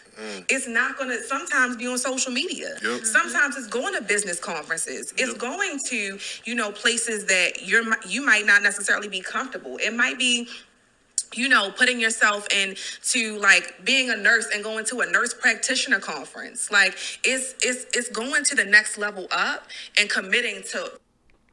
That is the Millionaire Mindset Podcast. What do y'all think? I think she took a good principle and went too far with it. Really? I understand the principle of you shouldn't be the smartest person in the room and the people that you are around makes you who you are and all of that. But and I also understand you should feel comfortable with your friends. If you're really my friend, I should be able to ask you for 10K. But if you don't have it, that's not going to determine whether we friends or not. If my friends don't have 10K, that don't mean that they're not solid. That don't mean that I have a bad core group of friends. That just means that they don't have 10K right now. I'm not picking my friends based on who got 10K to give. Now, associates and just people in my life, if you want to be around people that you could learn from and you could borrow money from, cool. But your friend, when I think of friends, I think of like shit you've been through with people over time and experiences like that ain't based on whether they got 10K or not. Georgie, what do you think? I'm going to say that she meant business partners. Not necessarily. I'm going to say. She ain't say going to business with nobody. I'm going to say, because I feel like you have friends for different things, right? Now, I get what she was trying to say as far as like, you're not going to find them in the clubs. You're not going to find them here. It's really what type of level or what type of rooms you want to be in. Because like he said, I don't base my friends off of how much they have. I base my friends off of the loyalty, love, or I have friends for different things. I have friends that I could go out with and party. I have friends that I can like come up with business ideas with. I have friends that I could go to that feel safe when I need to be vulnerable. I need to cry. I need to do these things. Like we have different friends for different rooms. So as far as having friends that you could go to for 10K or whatever, I think she's really saying, she's speaking on the rooms in which you're in, not specific. I don't know. I'm just saying. But my problem is that she didn't single out all of her friends. She didn't Right. say any of every single one of Right, your friends. because I'm should not maybe give me asking 10 my or friends for 15. $10,000, but I'm like, you might have friends that specializes in like business ideas and funding those things. Like, that's a different room. You get what I'm saying? Like, I don't think agree. I don't agree with what she's saying. I don't believe that at like specifically what she said, but I do believe that you should have friends who are in bigger rooms that are doing bigger things, that are, you know what I mean, about their business, and you should be dealing with those people on a day-to-day, because you are the 5 people, as they say, the 5 people that you hang with, right? So if you have big business ideas and you have these things, then you should have friends that you can go to for that specific thing, but that shouldn't be like just your friends. No, but she didn't say it should be just your friend. Yeah. And that's my problem with all the social media. I didn't understand this shit got backlash upon backlash upon backlash. Because I'm not asking Sean, my friends for $20,000. There's been times when I've had that say, yo, I might need to borrow 20 bands. Right? Yeah. There's been times when me and you also had to go somewhere else to one of our other bands and be like, yo, you might need 100,000. Right? Yep. That don't mean I'm the niggas I hang with every day. But I do got friends that I know if I need to make this business move that I could, and I make sure I keep good with these niggas. I make sure that I keep them around. Yo, invite me to these things over here. Invite me over there. I want to be around money because I know the things that I surround myself with, I'm going to get piece of that. I'm going to learn from it, even if it's the conversations. Some type of intelligence. Right. From the or know-how. I get that. That don't mean that Carmelli, I can't fuck with you, Carmelli. I'm with her every day. She can't give me 10 bands. I would love to. I'm sorry. It's all right, girl, because you're gonna be that friend that's gonna be able to give him 10 bands. Okay. I told Carmelli I'm gonna make sure that she gets every dime that I got. Not from me. Anything that coming to me, I'm gonna make sure that I want her to get the same type of bread. Yeah, you know what I'm saying? But that's kind of the same thing. She can say, yo, I can come over here and ask this nigga for some bread. Right. You understand what I'm saying? What's wrong with saying, yeah, I need people in my life that can help me make certain moves. These are even if it's intelligence, even if it's just the know-how. Yes, I get where Georgie's talking about on business partner-ish, right? Not shit, but ish. Like it's been business partnery, but that's not really what it is. It's me surrounding myself. It's almost like dressing for the job that I want, not for the one that I have. Absolutely. I want to be around people that got the know-how, that, you can be here type shit. You know what I'm saying? That's how all of these fucking pyramid schemes go anyway. Because you see people getting it. You're like, yo, I want to be there. You said I should be here. I want to be here. Listen, I'm not mad at what she said. I don't think she should be getting dragged. It's just a slippery slope, because then it's like, you got to be careful of the people that social climb and befriend people just because they got money and because they were trying to get somewhere. Versus, Tahoe, there's people friends of ours that we borrowed $30K from, but we was friends with them when they was broke. You know what I mean? We picked our friends when we was young and we was all broke. We picked our friends off of character and the experiences and everything. And some of the niggas just happen to have money now and we can lean on them. But to specifically create your circle around people that got bread, it's a little bit of social climbing to that, and that's a little sticky. That's where my pushback is. Like, don't be, I can't pick my friend. Not me. I can't pick my friends like that. I know social climbers. Yes. Very well. Yes, you do. And I get that point. The problem for me with that is they have their other friends. So ambition says, hey, I see you doing something over there. I want to do that. I'm going to try to get close to you because I want to do what you're doing. And I've found a way in with you. I understand that. I get it. I never really blame a person for that. Well, whatever. But is that your friend or your associate? Well, I have issues with determining the two. Sometimes I'm very whatever. But at the end of the day is if y'all become friends on some level, he has now garnered a relationship with a person that can give him 10, 15,000. However, they choose to. He still has his other friends. He don't blame them for not having it, but he has now made sure to garner other relationships which can help him with his ambition. That's all she's saying. She didn't say every single one of your friends got to get it or they got to get the fuck out of here. Right. She said you need to have friends that you can do that with. I don't see the problem with that. I think it's because she didn't say that, and it's social media, and people are gonna take what she specifically said, and they're going to push their narrative of it onto social media. I don't think that she's wrong. I don't think that she's wrong. I think that she sounded specific. You know what I mean? And it's only one aspect of the podcast, right? That's just one clip. That's one. Yeah, it's just one clip. We just taking one clip. Like I said, I believe that you should have different friends for different things or whatever. Should you surround yourself around what you want to be and what you? Yes, I do believe that. But like I said, yeah, I could surround myself around these people that have 10,000, 20,000, whatever. But at the same time, they might not be good at the other aspects that I need in life. But I have a friend, you might not be good at the creative side and the ideas, but you got the money. But this friend over here who don't have 10,000, who don't have 20,000 to give me, we come up with 1,001 ideas. They help me with that. You know what I mean? Should I not be friends with them? Right. This is going to get good in just a second, right after this break. Now, we talking about money and friends having money. Oh, baby. One of the last submissions that I got today. Shout out to my people out there that love sending me topics and shit. This shit got nasty. So I saw this, pretty much a lady's going through how much she spent as a bridesmaid. So here's a fun fact for you guys. To be a bridesmaid, or should I say when I proposed to my bridesmaids, inside of their proposal boxes, they had a total of, guess how much to be a bridesmaid? $4,000. That is correct. To say yes to being a bridesmaid, you had to be willing to spend $4,000 for my wedding week. So I publicly want to say thank you to each and every one of my bridesmaids. I am so grateful. I love each and every one of you.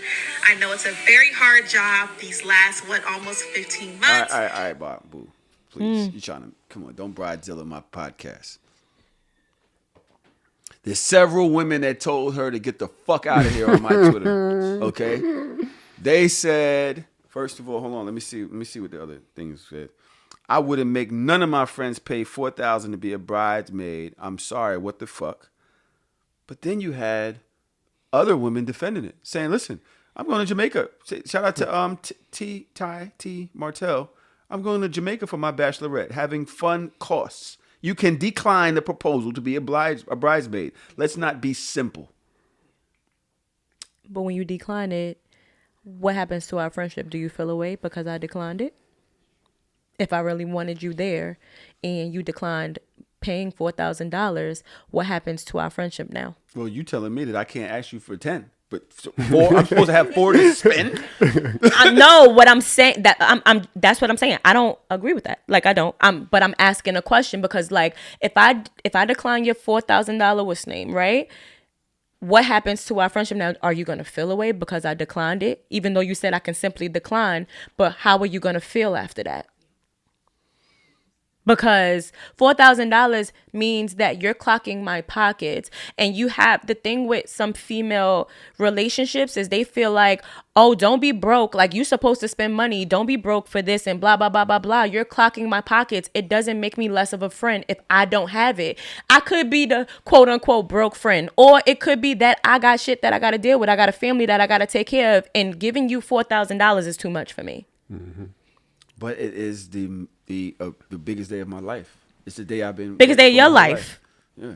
Right. Biggest day of your life doesn't make me less of a friend because I can't afford your life. Yeah, I mean, if you can't make it, you can't make it. Right. But hold on. This is not just downtown Brooklyn.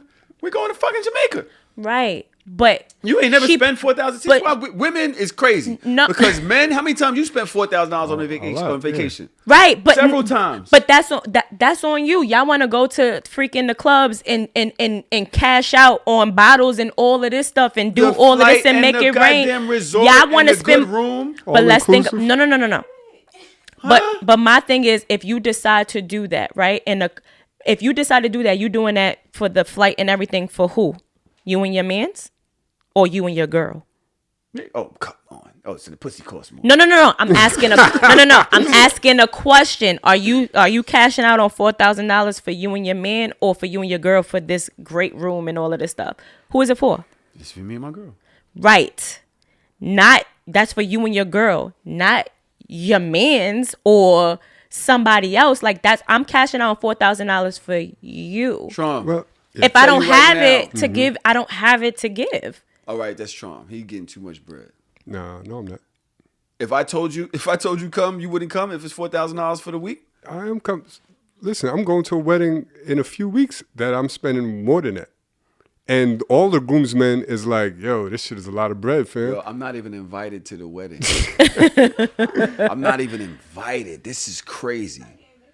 He's not getting my, but that's my man. Why do we always got to put a price on everything though? She led with, you have to pay $4,000. She didn't lead with, this is my day and whatever. And I'm just letting You y'all just know. said that should be taken out of context. Maybe that's not the only thing she said. She just said That's just right a snippet. there. Right. But she just said they're contributing to $4,000, right? She put the money in there.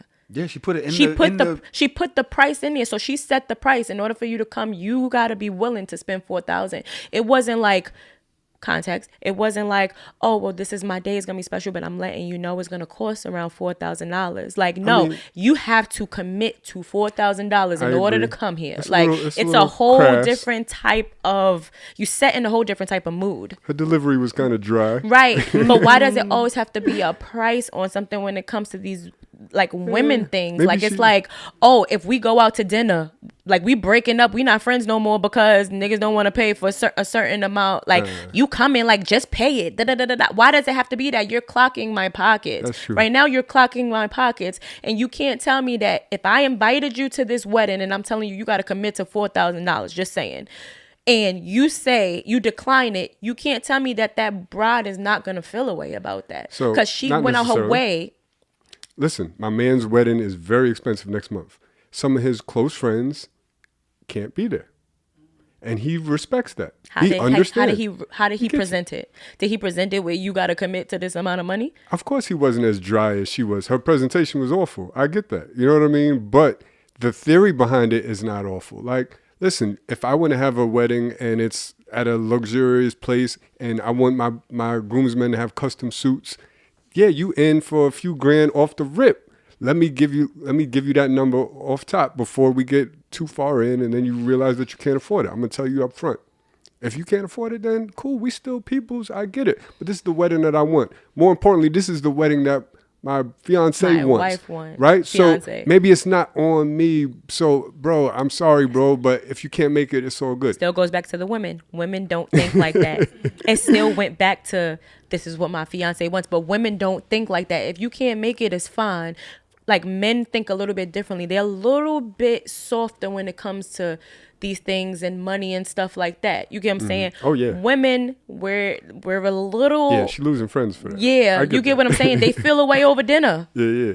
So, of course, over a wedding... Because y'all don't like paying for shit. Y'all always got a man. I don't even think it's a paying for shit thing. I don't think it's about paying for shit because you have women now who feel like I'm getting my own money. I could cash out. True.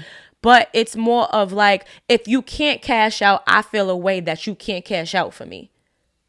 Well, you're assuming that she feel that way.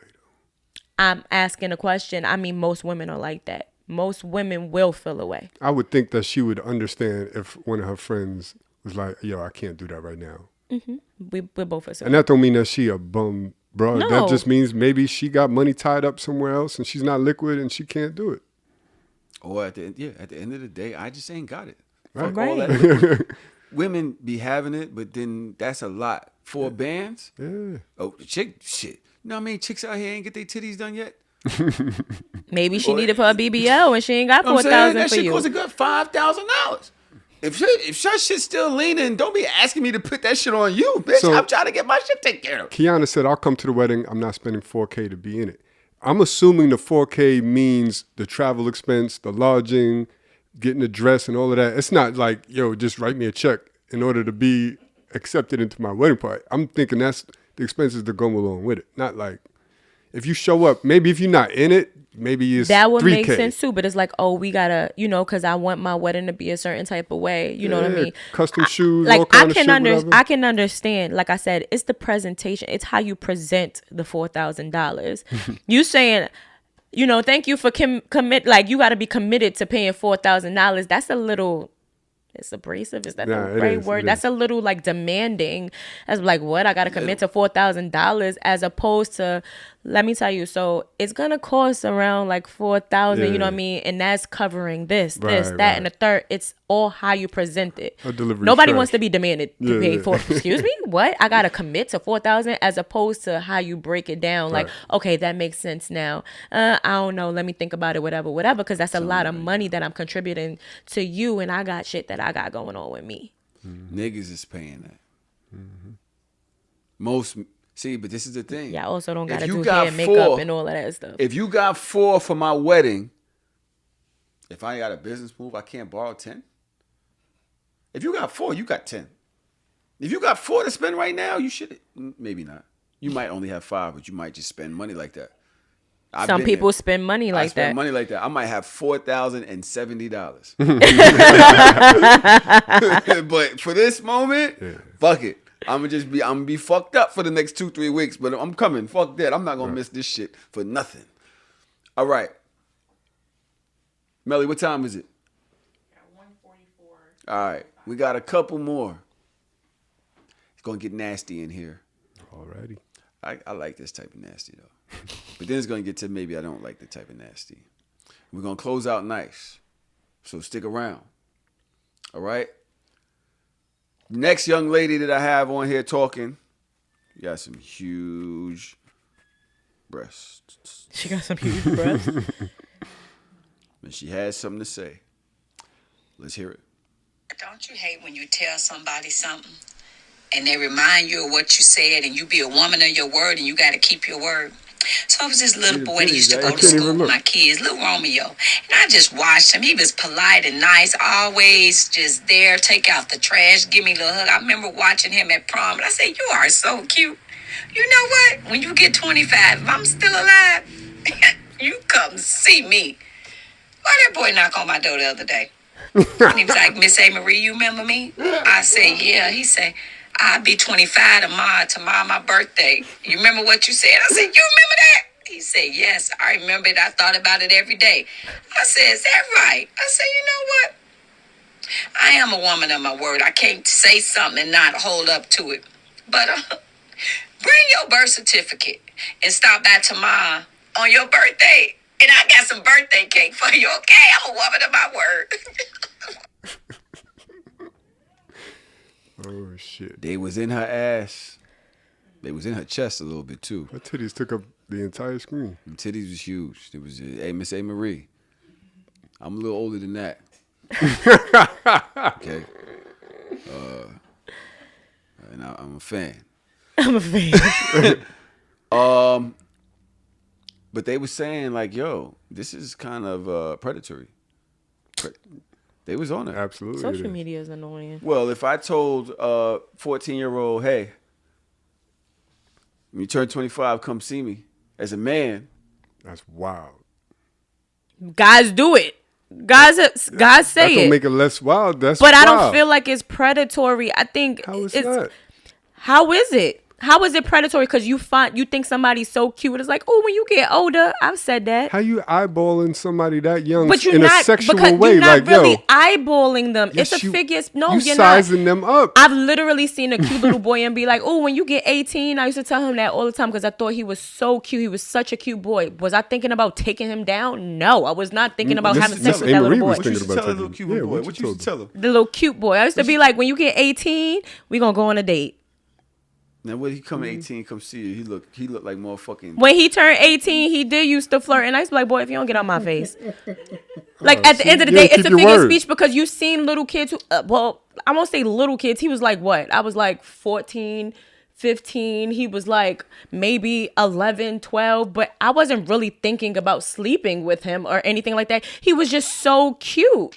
But you gave him the impression. You got his hopes up. So the difference is if you said you could compliment him in a non-sexual way by being like, yo, when you 18, when you turn 18, I'ma it's not hook you up. sexual. I'm gonna hook you up with my cousin or my daughter or somebody that's of your age. But to size somebody up at that age and be like, yeah, when Because you, you're not when really you an adult, but nigga, you're when not you really legal, sizing him up. You're yes, not. you are. No, you're not. It's not. You're not thinking sexually. How like you talk Miss about A. Marie was. people are thinking sexually. You're not thinking. You just like, oh my god, you're so cute. It's like I can't describe it. It's like a figure of speech. Like, oh, you so do you cute when think you that get there older, are- or like even when you be like, when you get older, you're gonna be a problem because you know the kid is cute. That don't That's mean that appropriate. you.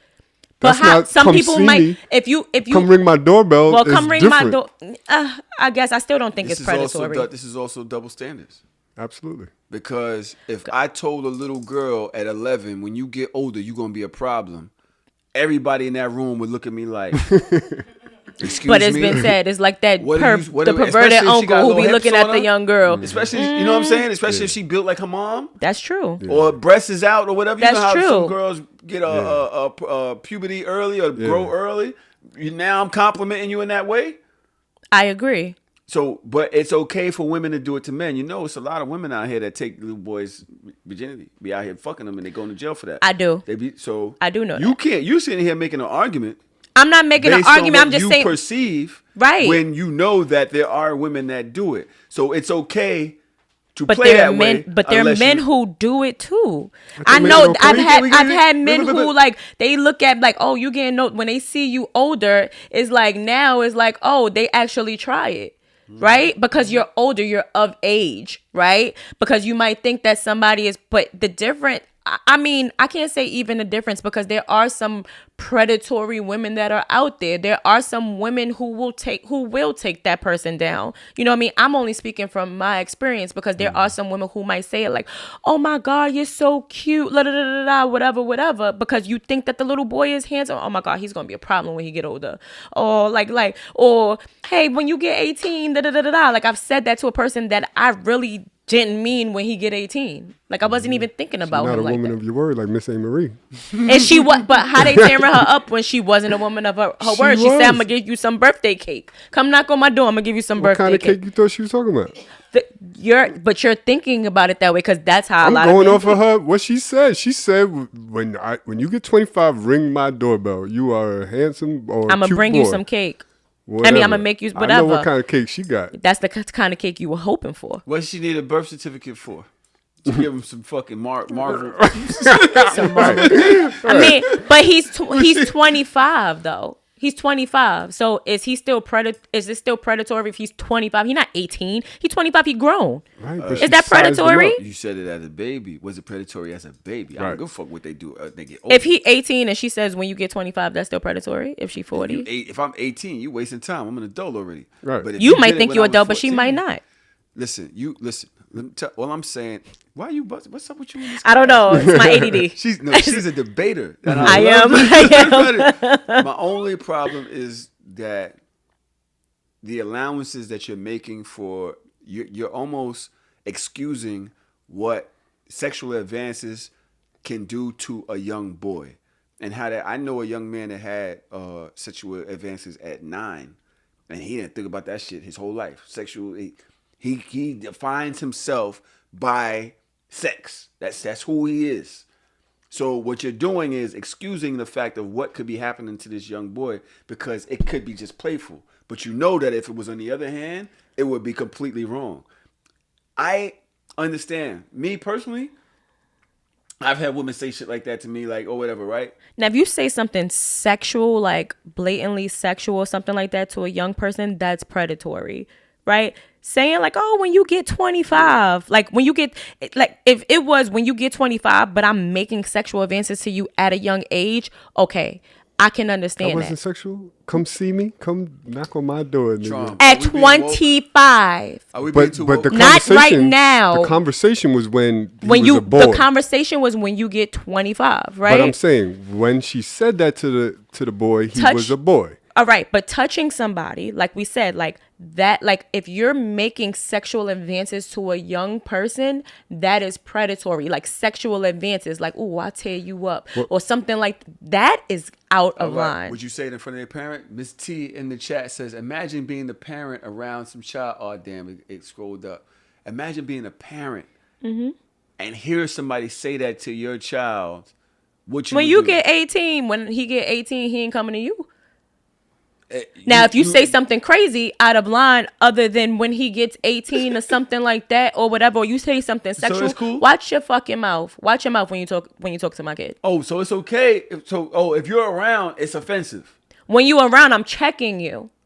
But you know When it was a joke. you talking, but you right. But when I'm gonna check you so that you know, as a parent, I'm checking you, because that, as a parent, that's my thing. Now, if somebody's saying something to me, the narrative is different from the person that it's being said to, or the person that's saying it to that person. This is a different narrative. Somebody on the outside, it's a different narrative. If somebody on the outside hears it, like she said, that the people on the outside are saying whatever they need to say, they're judging her, they're saying whether it's innocent or it's not innocent, or it's predatory or it's not, that's a different conversation. Somebody saying that to my kid, oh, when you get 18, nah, when I get 18, like, there are people who have said stuff to me and my uncle checked it. You get what I'm saying? Like, because his friends, like, you know what I mean? Me and my uncle are only 8 years apart. So there are certain things that people said to me and he checked that. Nah, don't even, you know what I mean? It's a different conversation. Now, if somebody is trying to advance on me, that's predatory. You talking about a future situation, or when you get 18, it could be checked. But for me, if it makes me feel uncomfortable, it needs to, like, you know what I mean? If it makes me feel uncomfortable that you're saying that, then that's a different narrative as well. It could go different things. Like I said, sexual advances and you saying when you get 18, I don't think when you get 18 is predatory. But I think you trying to make sexual advances to me in that timeline, that's predatory. It's different levels of sexual predatoriness. Right, but she not saying I'm a tear you up when you get 18. She's still a little nasty. Miss Amory is a little she nasty. Could be, and it could be checked. I'm not saying it's innocent. That boy about to get him some. Right. All right, Melly, where we at with time? All right, we're going to do the break right now. We're going to go into Cap and No Cap, and we'll go to our final thing. I know you probably getting tired. You're like, yo, this No, is I'm the fine. longest podcast keep going. ever. No, me and the last podcast, we was here for like 2 hours. Well, this is about to be almost 2.5, 3. All right. Here we go.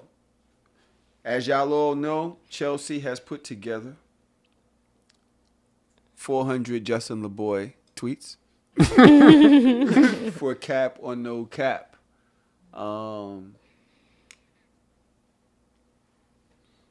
Let's see. Cap or No Cap, you know what it is. Cap or No Cap. Do y'all use Push and P? Do y'all P? Nah. That ain't P? Because we started using Cap. I don't cap either, You don't Cap. but I get it. You do P. I don't pee either, Okay. but I get it. Unless your child is selling liquor for the fundraiser, I'm not interested. Unless your child is selling liquor for the fundraiser, I'm not interested. What kind of alcoholic Cap or no talk is cap? that? What kind of alcoholic talk is that? I don't even understand the tweet. Somebody break this down for me, please. That means I ain't buying candy and chocolate. I'm not supporting none of your shit unless it could benefit me and my habits. So none of them little dollar chocolates? Nope. The little McDonald's chocolates? Nah, they be coming in handy when I don't want chocolate. I want Hennessy. Let me get some of them M&Ms. Give me like Give me some M&Ms. Give me a Snicker bar. I ain't gonna front. What I'll about buy Girl shit Scout that I don't cookies? even eat just to support. If it's, Y'all be buying Girl Scout cookies? Oh yes. hate I them like shits. what's it called? The ones with the coconut on the top and the chocolate. Oh, man. That shit The kill graham me. crab, whatever that is, with the little coconut on the top and a little Fuck chocolate. no, girl, don't look at me. I don't fuck with them I like shits. the mint ones too. What the fuck do Boy Scouts buy? Sell? Nothing. They get See bad. how Scouts they do honor. us? Yeah. They do us like this.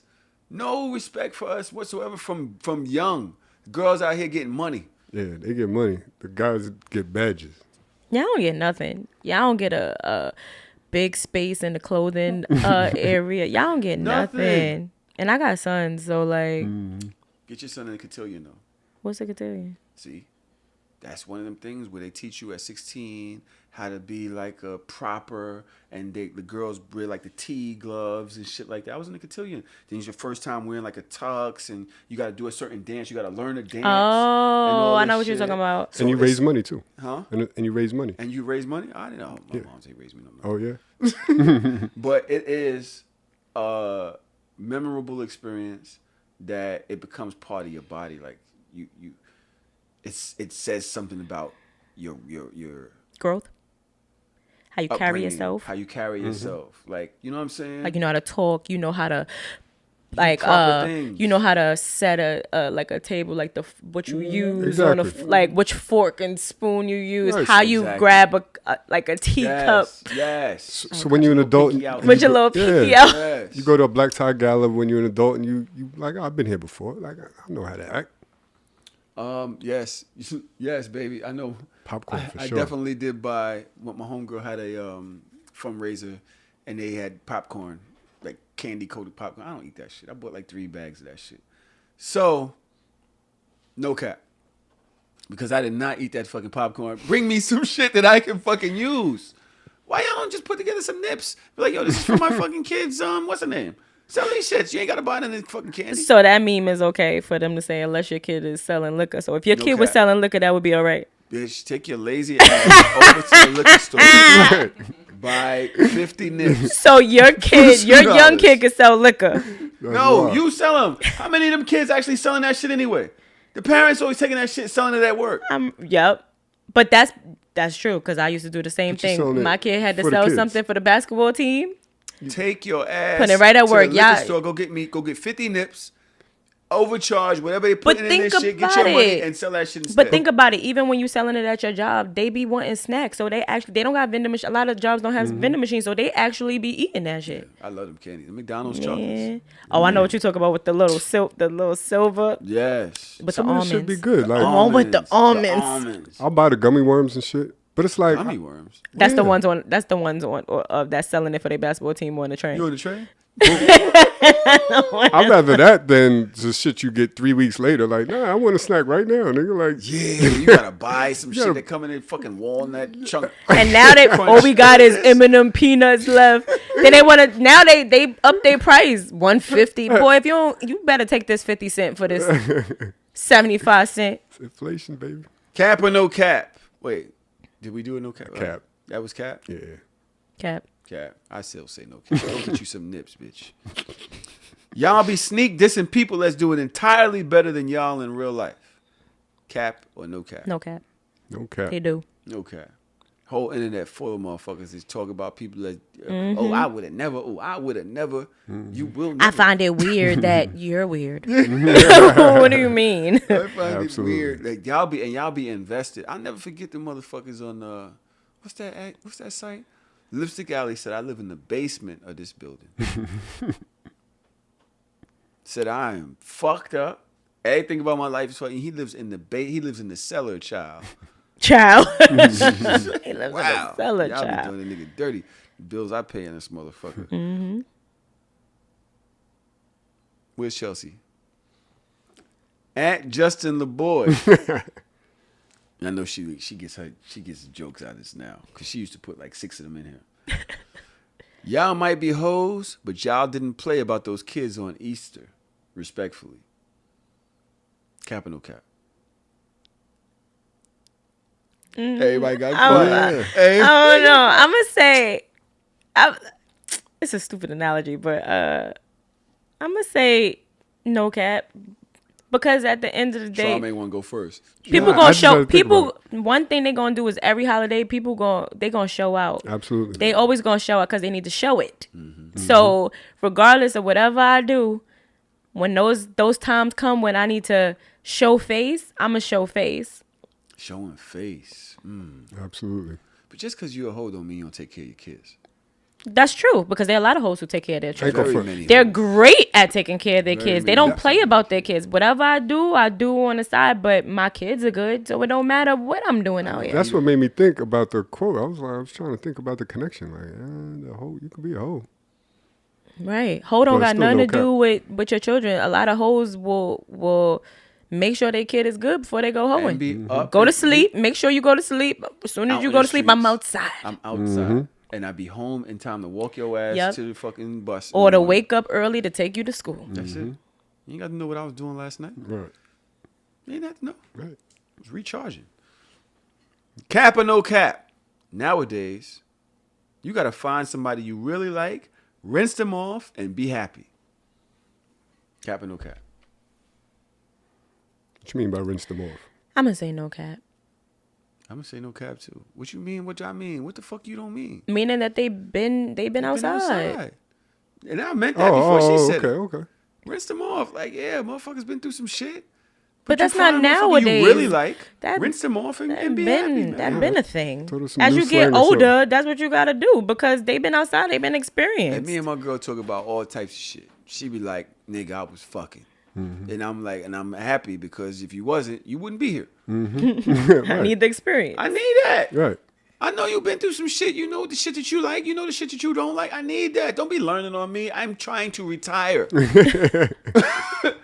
I'm good. Get it all up. My sister Yeah. used to say that too. Like, I'd rather you have had a whole phase and you fucked enough. So that way when you get with me, you don't feel like you need to do it. Yeah.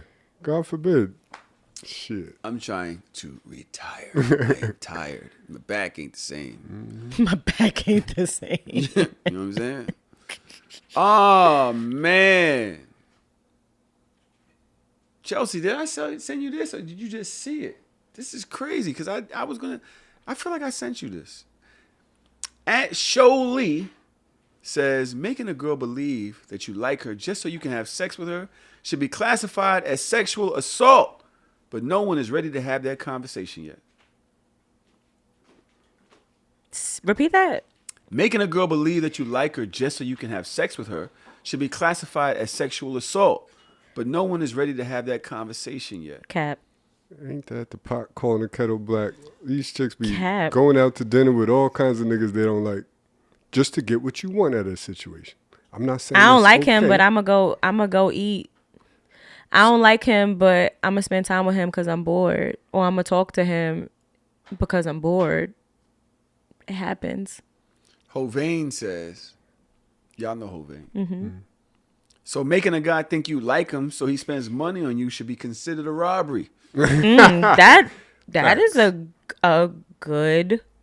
That's good. But I'm gonna say no cap to him. Making somebody think that that's way worse to me. Let me see. Making a girl believe you like her just so you can have sex with her should be classified as sexual assault. I want to have sex with you. I like you just so I can have sex with you. I like you. What is like? I don't really think because there are men who I like you. I just don't like you enough. Like wanna that's how be I look with at it. you. Yeah, like it's a whole different avenue. Like I'll say that. Like yeah, he likes me, but he doesn't like me enough. He likes me in the sense of like I enjoy What my if he time don't with like you. you at all, and he just want to increase his body count, and he just really he's That's acting. But that's when I mean that goes deeper. But that's when you got to take your time in knowing people. Get him out of here. I'm asking. Hypothetically, But that has nothing to do with you though. Like that has nothing. That's all that has to do with him. If you just trying to get if you want to be a little horny and you just out here trying. Trom foot. I told you, I start getting antsy. But like, if you have, that's all. That's your trauma. 'Cause that's clearly trauma. Like that's something that you gotta within yourself. You feel insecure about. You just need to get body counts. What you need to get body counts about to make yourself feel better. What if I liked you? What if I thought I liked you?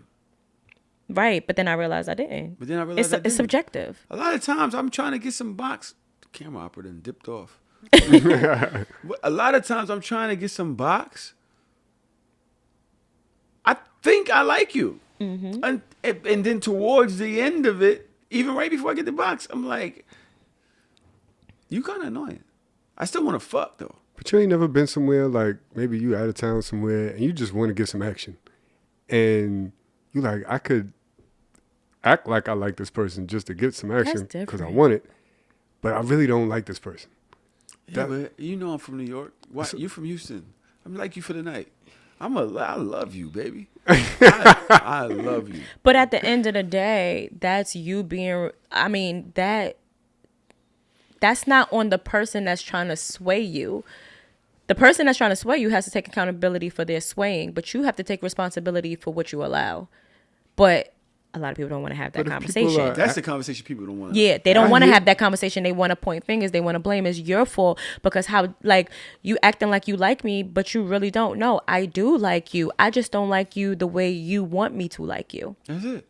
That's really what it is. That's all what it is. So you think that because a man is having sex with you, that he likes you that way and he wants, because some men are charming. This is who they are as a person. They don't believe in being mean to you or creating certain boundaries just because they want to have sex with you. This is how they interact with women. So because this is how they interact with women, you might be under the impression that this man is falling in love with me and you don't want to take your time in getting to know him and seeing how he operates. So when y'all do have sex and he's acting this way, you expect him to do more than what he actually is willing to do, because this is just who he is. Not everybody is mean. Not everybody is like, I'm going to restrict myself from you. You know what I mean? So it's kind of like you not taking your time to know this person, or you not creating the boundaries to see where this is going to go and taking your time and figuring out, all right, he ain't trying to go nowhere. Don't get me wrong. Historically, I'm on the slimy side of this equation. I get it. But my self-awareness is like, it ain't always right, especially when it's like I'm tricking you to make that's you not think. Right. So that's what I'm talking about. Not like, hey, I don't like you, like relationship like. No, think about it though. I do like you. That, like, I'm thinking about it literally what the tweet says. I don't like you, but I'm acting like I like you. Like that, I'm tricking you just to get some cheeks. But there is some, regardless, even if you're tricking me to get some cheeks, right? This is something that I had to learn, in my development. Women often feel guilty in a sense, or feel bad in a sense, when a guy tricks them into liking them. So if you trick me because you just want to have sex, and then after sex you just don't like want to deal with me anymore, I feel betrayed, or I feel less than, or I feel like I was the problem, when in all actuality I did nothing wrong. All I did was like you. You might look at me like, yeah, she was just a hoe, or she was just this, but how your perspective of me shouldn't make me feel a way about myself, because that is your interpretation of me. I'm not in your world. That's not your interpretation of me. Don't matter. You did what you feel like you needed to do. I'm not at fault because I actually liked you. So I did nothing wrong. Yeah, we had sex because I liked you. You were wrong because you were trying to manipulate me.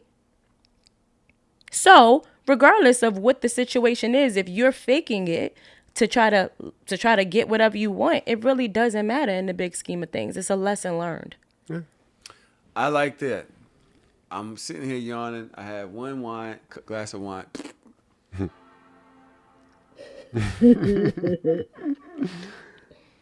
Did the fucking computer die? Yeah. It restarted. Wow. The computer's rebooting. So I bet the people in the oh wait, are they on the iPad? iPad. It's Travis the host anyway. Oh, I need this more than I need the wine. See, that's when you know. I picked up the wine and put the phone down. Ciao. Okay. Did y'all see what's up with D Wade's daughter? Mm-hmm. I wish Hito was here right now. Is she now his daughter? Mm-hmm. Right? Mm-hmm. Okay. And she is dating a girl who turned boy. Okay. This is fire. Okay. So there's a comment here. This isn't me. I'm reading this for Brittany, leave me alone. Somebody posted, I don't know who this is, and it may be relevant. I'm not sure. I just caught the commentary of what a lot of people on social media are doing now. What's happening with D Wade's daughter is that at her, I don't know if this is a birthday party, Easter dinner, she took a picture kissing her boyfriend on the mouth. And the caption goes, "Am I the only one who feels this is a bit much? I've been super supportive of this family, but I'm not understanding why is the child allowed to move so fast. I'm just confused at this point. Even if Zaya was born a girl, I can't imagine Wade letting his 14-year-old daughter make out with a guy at Easter dinner and then allow her to post it. The main concern would be a fear of teenage pregnancy. So why isn't Zaya AM? I don't know. Mm-hmm. AM what assigned AMAB assigned male at birth. Assigned male at birth, identifying as a female, not expected to be held to the same standard as any other 14-year-old female child. This is getting tacky. I think it's beautiful that they are allowing her to live in color, but any 14-year-old on IG making out with their boyfriend or girlfriend is just out of line. This feels like exploitation. I'm cool with the gender roles, be who you want to be, but they are playing with fire when it comes to the whole sexuality thing. This kid is too young, man. Zaya having a boyfriend is not information that the public should have access to. It's tactless and irresponsible. I don't agree.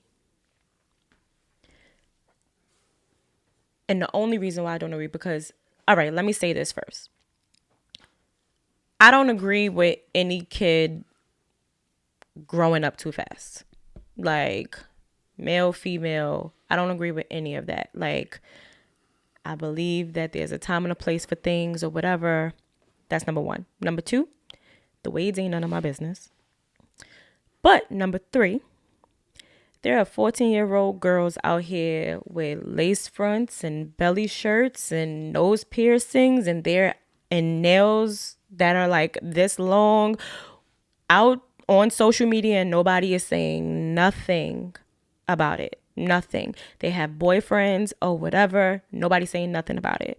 Now, as far as the kissing and stuff, I don't agree with it, but I think people are dragging it. So I will play the devil's advocate and saying that they're not making out. It's just a peck. Mm-hmm. It's just a peck. They're not making out. He's 14. He can peck whoever he wants to peck, because there are people who are doing way worse than pecking a boyfriend or whatever at this age. And I really think that if it wasn't a transgender situation, it wouldn't be such a big deal. I really don't believe that, because like I said, you got these 14-year-olds, 13-year-olds or whatever, junior high school kids out here with belly shirts and short shirts and long nails and lace fronts and cut out prom dresses and all of this stuff, and nobody's saying that they look grown or anything like that. I want to say a big fuck out of here. I don't care about this gender. Respect and appropriateness of age. Mm-hmm. You're not kissing in front of me another kid and posting it online. Fuck posting online. Respect just the fact that, like, you're not even of that age. Like, my daughter had to wait to put lashes and get press-on nails. Or I agree. Me too. Till she was 16. You have to achieve some certain shit to get to this point when you're like, all right, she wanted it at 12. She wanted it at 13. You have to wait until you are at least, you understand that you've met a milestone. Let alone kissing. My daughter probably still won't kiss a nigga in front of me. I won't kiss a nigga in front of my parents, and I'm a grown woman with 2 kids. Now, I ain't got nothing to do with this post. I'm not talking about this post. I said fuck out of here to everybody's like, oh, minding your business and everything. You're not. I'm just saying that I think it's inappropriate as a parent to not be like, because what the person said, one thing the person did say that I kind of agree with is, if this is now your daughter, you're not caring about how old she is when it comes to this display, how fast she's moving. Like, this doesn't matter because you're trying to be accepting or open or the awareness. Like, I'm a father. I've been through this. There are certain things. Dude, you come here. Listen, you gotta show me a certain respect. I don't give a fuck y'all been together. Show me a little respect. She has a father. She has a family. This is appropriate of us here and this. And now you're posting this on Facebook. You're posting this out. You just don't care. It's cool. Everybody's cool. We cool. We cool. Everything's cool. That's not cool. What? I'm wrong? I disagree. Good. You know, I feel like I'm conservative. I feel like it's a bit much for my liking, right? As a parent. But that's just my liking. I don't think it's egregious. I think 14, you're in high school. First of all, you're a teenager. Second of all, freshman. You're a freshman in high school. A kiss, like it's a peck. It's a hug and a peck, like what John was doing. Like, you know. My bad, John. I didn't mean that.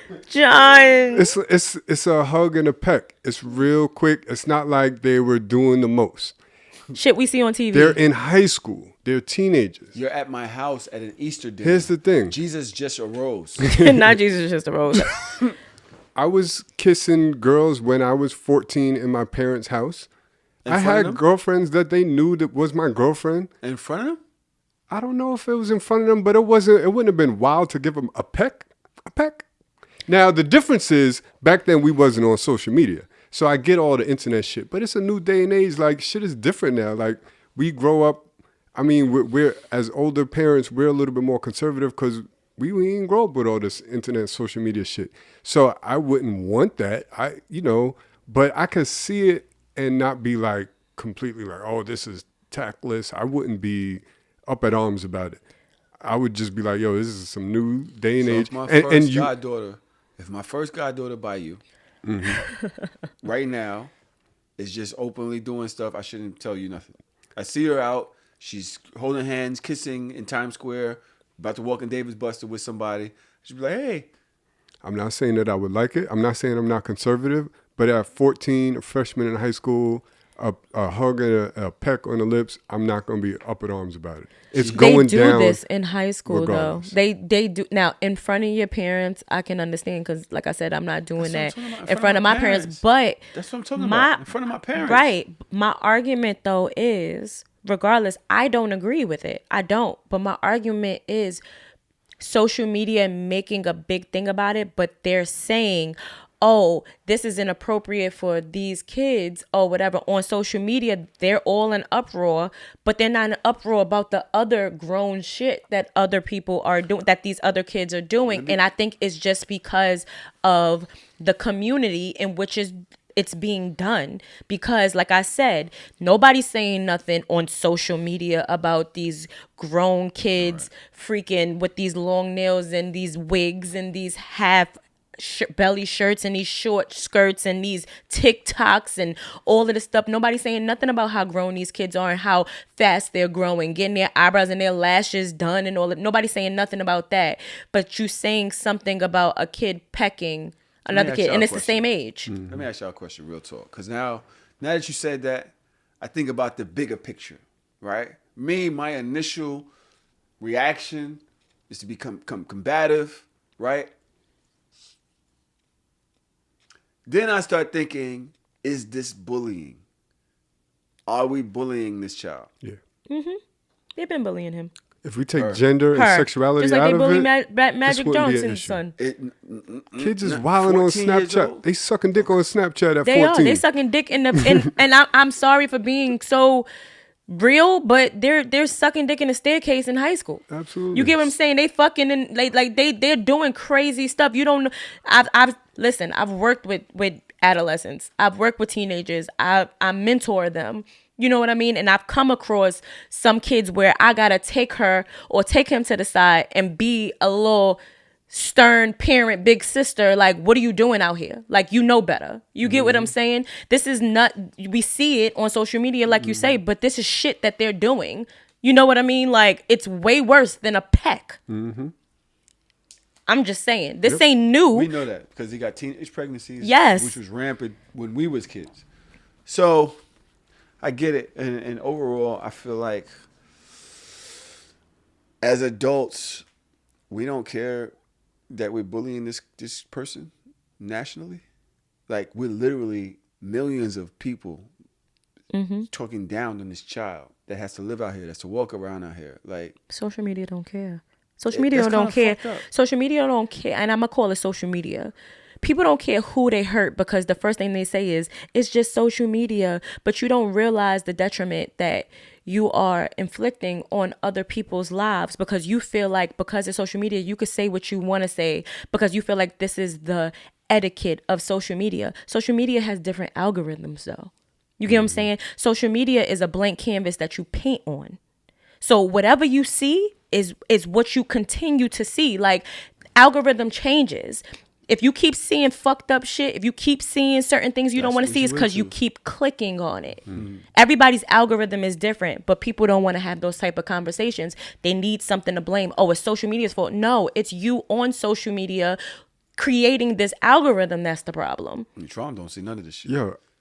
Trump don't see. You know what's funny? What I was just thinking as you were saying that, I see a lot of ass and titties on my timeline, and I want to get rid of it, but I keep clicking on it. You gotta right, but you keep clicking on it. You gotta change your algorithm. So I started following different shit so that my algorithm can change. I start looking at different shit so that my algorithm can change because it's like it's guilty. Human. Yeah, it's human nature to be like, oh my God, what the fuck is this? Boom. Right. It's like being on YouTube and then you end up on pimple popping and blackheads or like some crazy nasty shit. You be like, how did I get here? My Explore page is filthy. I'm like, if somebody open that and judge me on it, I'm like, oh fuck, you know what I mean? Hito says the fact people fear showing affection to someone they care about is why therapists are needed right now. Instead of learning a healthy way to show affection, kids do things in the dark and behind their backs. I can't really understand the rest of it. Right, and affection, period. Target kids. Yeah, that shit fucked me up. Things in the dark. My only problem with that, Hito, is you don't introduce the world and like the world is evil, bro. And very close to love is hate. And I try to as I raise my daughter, I just try to make sure that incrementally I introduce her to new things about the world. Incrementally. And it wasn't much I could protect her from, but there were things that she knew was on the other side. And I talked to her about those things. And I just try to walk with her until it was okay to let her hand go. And I knew that she knew enough to navigate. And that's what it's about. It's about directing your kid. I just posted something because I usually don't speak on like the LGBTQ community or whatever, but I posted something yesterday regarding transgenders and how I feel like pushing that on a 5-year-old or a 7-year-old or a 10-year-old or something like that is a little too soon to do. Like, I feel like it's apparent. Should I read it to y'all? I don't know if I could. But it was like, these kids need navigation, and it's not about hiding them or keeping them away from the things that are happening, but teaching them about it and directing them with it. A lot of people try to hide, they're trying to push this agenda and da-da-da-da-da. But you see that it's not about them pushing the agenda. It's about teaching your kid how to navigate through what's happening so that they can make the choices that they want to. Not saying that, this is okay and this is not okay. But look, this is what's going on in the world. You know what I mean? But this is also how traditionally this is how it's going, or how I would like, how I present the values into you. And then when you get older, you make your choices because kids change all the time. Well, let me hear this. Okay. I said, hold on. Because people are still, I said, I don't care what anyone says. Forcing or directing your young child to be trans is just as bad as forcing or directing them to be straight. Yes, I do believe that children should be able to express themselves, but it is one thing to like the same sex, and it's another thing to want to actually be the opposite sex. I feel that's a parent thing more than a child thing. A child needs direction in navigating in this cruel world, and quite honestly, at a young age, they haven't really discovered who they are or their place in the world. Promoting changing your genetic makeup at elementary ages just doesn't sit well with my spirit. I'm not changing my daughter's name from Emily to Tyrone because that's how she feels at 7. Okay. And I say that just to say, kids change all the time. When I was younger, I used to say I was white, right? Because I was most of my family is dark skinned and I was light skinned. Now imagine if my parents or whatever just went along with me feeling like I'm white. No, I'm white. Like I would argue with them down. I'm like 5. Mm-hmm. All right, but you didn't know enough. You wasn't given right. School. But this is the thing about that. To me, this is no, cause I can't give the opinion of what I would do if my child felt they were trapped in a body they weren't supposed to be in. Mm-hmm. I can't tell you how many days or how many actions or how much behavior I would be able to accept or say, hey, no, because of the world. Because this child is my world. I will watch. I will make educated decisions, empathic, is that a word? Mm-hmm. Decisions based on what makes my child happy. Mm-hmm. I don't give a fuck what. It's my job to protect, period, mm-hmm. from them and from whatever is assumed upon you. Mm-hmm. And at the end of the day, I used to tell my daughter, I don't give a fuck about none of that. Just do your best. Mm-hmm. Just do your fucking best. And if doing your best as a boy means wearing a dress or whatever the fuck, listen, because I'm fighting my own shit. And the thing is, for me, is the way we've been trying to weed out racism through hip hop and urban and everything is by getting to the kids. The kids grow up and they start saying, hey, fuck, man, I'm my Adidas and shit, right? And so if I'm looking at that, and it's often homophobia and shit is compared to racism, and it's because it's a mindset. It's a mindset. So us, as we grew up, we have different values that have been put on us by society and by the way we was raised. And that is just who we are because it's ingrained in us from young. But they don't know that. And what the fuck am I at this age, 47, going to tell you about how you feel at 4? I don't know. And me shutting you up or telling you you're wrong or ignoring you, how is that any better? It isn't. You know what I'm saying? It isn't. So for me, it's like, do your best. What do you want? But pay attention. This isn't something that you just came home one day and was like, I'm a girl. Right? It's something that you might have seen or something that you feel it might feel good. And I'm paying attention to my child. And I'm like, yo, they're serious. I want to open avenues for my child to be successful. And that's just not financial. That is emotional. Is there such a thing as emotional success? Yes. And not feeling emotional burdened. intelligence. And then like your parents is everything to you. You like disappointing your parents. Mm-hmm. I don't want that to be something that you carry through life, right? Because I'm acting like your understanding of who you are is a hindrance to my reality. I can have a conversation with you can have conversations with your kids. You get what I'm saying?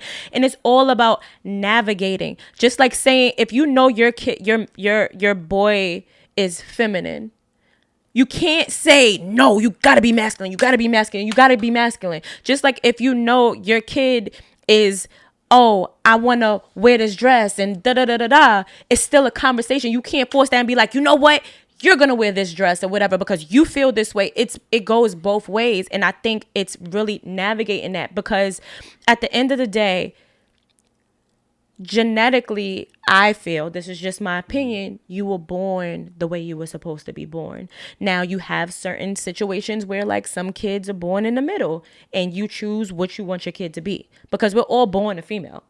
I mean, but you know what I mean? We're all born a female until right. that thing closes. You get what I'm saying? It's the same genetic makeup, just one is outside and one is inside. It's all the same. Your testicles is your ovaries. Your fucking dick is your freaking clitoris. It's all the same shit, but certain things happen as you develop. But why, if we're all born the way we're supposed to be, why does that only apply to physically?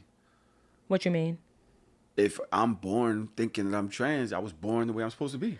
But how do you don't even know what a genetic makeup is when you're younger, right? You don't know the difference between female and male is taught to you. You don't know these things. You don't know these things until you enter the world and you start seeing the differences, right? So what I'm saying, you never knew a kid was gay when they was young? That's different to Why? me. To me, you liking the same sex is different than you wanting to change your genetic makeup. You want to be a girl is like you wanting to say I want a sex change is different than. Do you think that there are people that wanted to change their sex young that got older and said, "Oh, never mind"? They most likely be possessed by that shit their whole life. I would have to have. This is just my opinion. So, I mean, I think you get what I'm saying. Like, I'm not saying I'm not. It's not facts, right? We're debating. We're debating because I'm not. But I just don't. I genetically, to me, that's a psychological thing. We see now, like now that when you change your sex, you can be put in a group with that sex. You got 2 people who are pregnant by a fucking transgender in jail now, right? Because they identified with us, but you still. How you know he's not bi? He could be bi, but still. I didn't say he couldn't. Because if I was in jail and there was a transgender in there, you fucking. Yes, I am. I'm just saying that's the only time I am because at the end of the day it's penis and I like penis. I don't know if you know anything else, but you and I are great debaters and something like this. Do you have anything you want to say on this? Yeah. So. Yeah, I don't know where I was gonna go with it. So I do understand your point, George. But here's the thing, Georgie. Nah, because I know your name is Georgie, but I know a little kid named Georgie. I was like, is that the same person? You know what I mean? Same name. But so I understand your point because at a certain age you can't make those decisions, right? It's like at 7 years old, you can't decide to get a tattoo, right? You're too young. So I get it. You can't transform yourself into a different sex at 7. You're too young. But you can be gay and you could have those feelings. And the word that I want to clarify here is when you said you can't direct a person into being a transgender. That's a very dangerous word. Because according to like Boosie, directing somebody to that means exposing them. So like if they... I don't believe in forcing or pushing somebody into that. You should never force a kid to do right, anything. But you have parents who do that. But when you use that kind of language, a lot of people will use directing as exposure. Like, you can't be gay around my kid now because you're putting that on my kid now. You know what I mean? I don't believe that either because, once again, it's about navigation. So regardless, if my kid is more feminine, I'm not going to stop my kid from being feminine. You get what I'm saying? But there's certain conversations that we're going to have. Oh, you want to put on a dress? Me personally, no. Right. Why? I'm not saying that you can't feel the way you feel, but this is also navigation. There's certain things that you can't do. You can't drink. You can't do this. You can't put on a dress. You're going to wear these pants. You know what I mean? I'm not going to force you to play with trucks. Georgie, you wear sneakers and hoodies. Right. Exactly. You would have felt and I got pink ass but let me tell you, up. And I did wear dresses, and at the end of the day, I mean, I still wear dresses here and there, but regardless, I got scrutinized for that too, right? And I got scrutinized by not just people on the outside, but people, my family. But when I grew up, I could do whatever I want to do. You get what I'm saying? My mother might be like, you got to put on this dress to go to church. You get what I'm saying? You gonna dress like this because that's my mother navigating me. But when I got older to make my own decisions, I'm not gonna. If I liked women, my mother wasn't going to change that for me. You get what I'm saying? Like, but if she did and be like, no, you're supposed to like boys and da da da da da, that's force. Let me ask you a question. 5-year-olds are very impressionable, right? Right. if a 5-year-old goes to school and their teacher is like openly gay or something like that, is that a problem? Is that No. like, or if they see a healthy That's when I navigate. So this is what's relationship happening between here. two gay people? No, I don't feel no way about it. I Because don't some feel people no way will about think it. that that's directing them because they are impressionable little kids. Absolutely. Some people like that, like I said, it's forcing. So like if you see it, I'm not hiding my kid from it, but I'm navigating my kid through it so that you can make your own choices. This is my, like, kind of like my house, and like this is how I want to direct you because I'm your parent. I want to instill certain values to like instill certain values in you. I want to do certain things. I want you to grow up to be a certain type of person, but whoever you decide to be, I'm not going to stop you. If my kid grew up and decided that they wanted to be a transgender or they wanted to change their sex, would I agree with it? No, but I'm not going to disagree with it. If that makes sense. But at 5, I don't believe that you understand, because what happens if you go But you're not keeping your word. How? Because you said, I don't believe, your specific words is, I don't believe in forcing a kid to be this way or forcing a kid to be straight. Right. So, but you're still I'm not forcing you. But if you're navigating what they believe, but you're telling them that they're not ready to be that, then you are forcing them to be what they don't believe they are. You actually are doing that by removing the choice. Somebody said not agreeing is disagreeing. So you're saying I'm not forcing them not to be agreeing trans, is not disagreeing because I'm not going to tell you not to do it. All right. So it's indifferent. Like, I'm not going to, when you're older, you can do whatever you want to do. You get what I'm saying? Because you made those choices. They're navigating themselves, right? Regardless. Like I said, I haven't experienced this. So you're navigating through different things, because how many people, I know kids who they struggle, like they didn't know whether they was gay, lesbian or not or whatever. They tried out. I mean, women and men, they usually, like from what I've seen, they deal with it differently. The females that I've seen go through those trials and tribulations is like they might feel it, but they don't know. They're a little touchy-feely with girls, and then they date a guy and they realize it's not right, and then when they realize this is what I want to do, they just go full throttle. Men, a lot of the times they hide it because of society, so a lot of the times they hide it or whatever. Now me, I've literally watched sex changes and stuff like that. I haven't spoken to the transgender community like that, so I don't know what you feel. I can't speak on that because I don't know what you feel. I can only tell you what my opinion is on it. Am I against it? I'm not against it. I don't understand it. And that's okay, because you can give me knowledge to help me understand.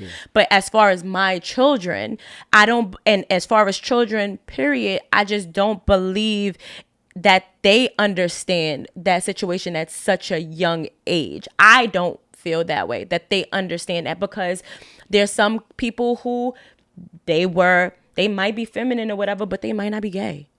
You get what I'm saying? Or some people who try it. It's harder when you try, especially as a man, when you try it and then you be like, nah, I don't want to do that no more. What's the damage that you think happens so you're not removing genitals at that age?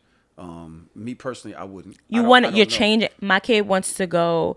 My 5-year-old doesn't want to be called Emily. She wants to be called Tyrone. Okay. So can you please call my kid Tyrone? I gave you that name. You're sticking to that name. No. When you get old enough to change that name, then you can change that name. But you're not changing that name because I gave you that name. So my thing is, at 5, what do you think the danger is of them saying, I want to be Tyrone? What's the danger? I don't think that there's a danger.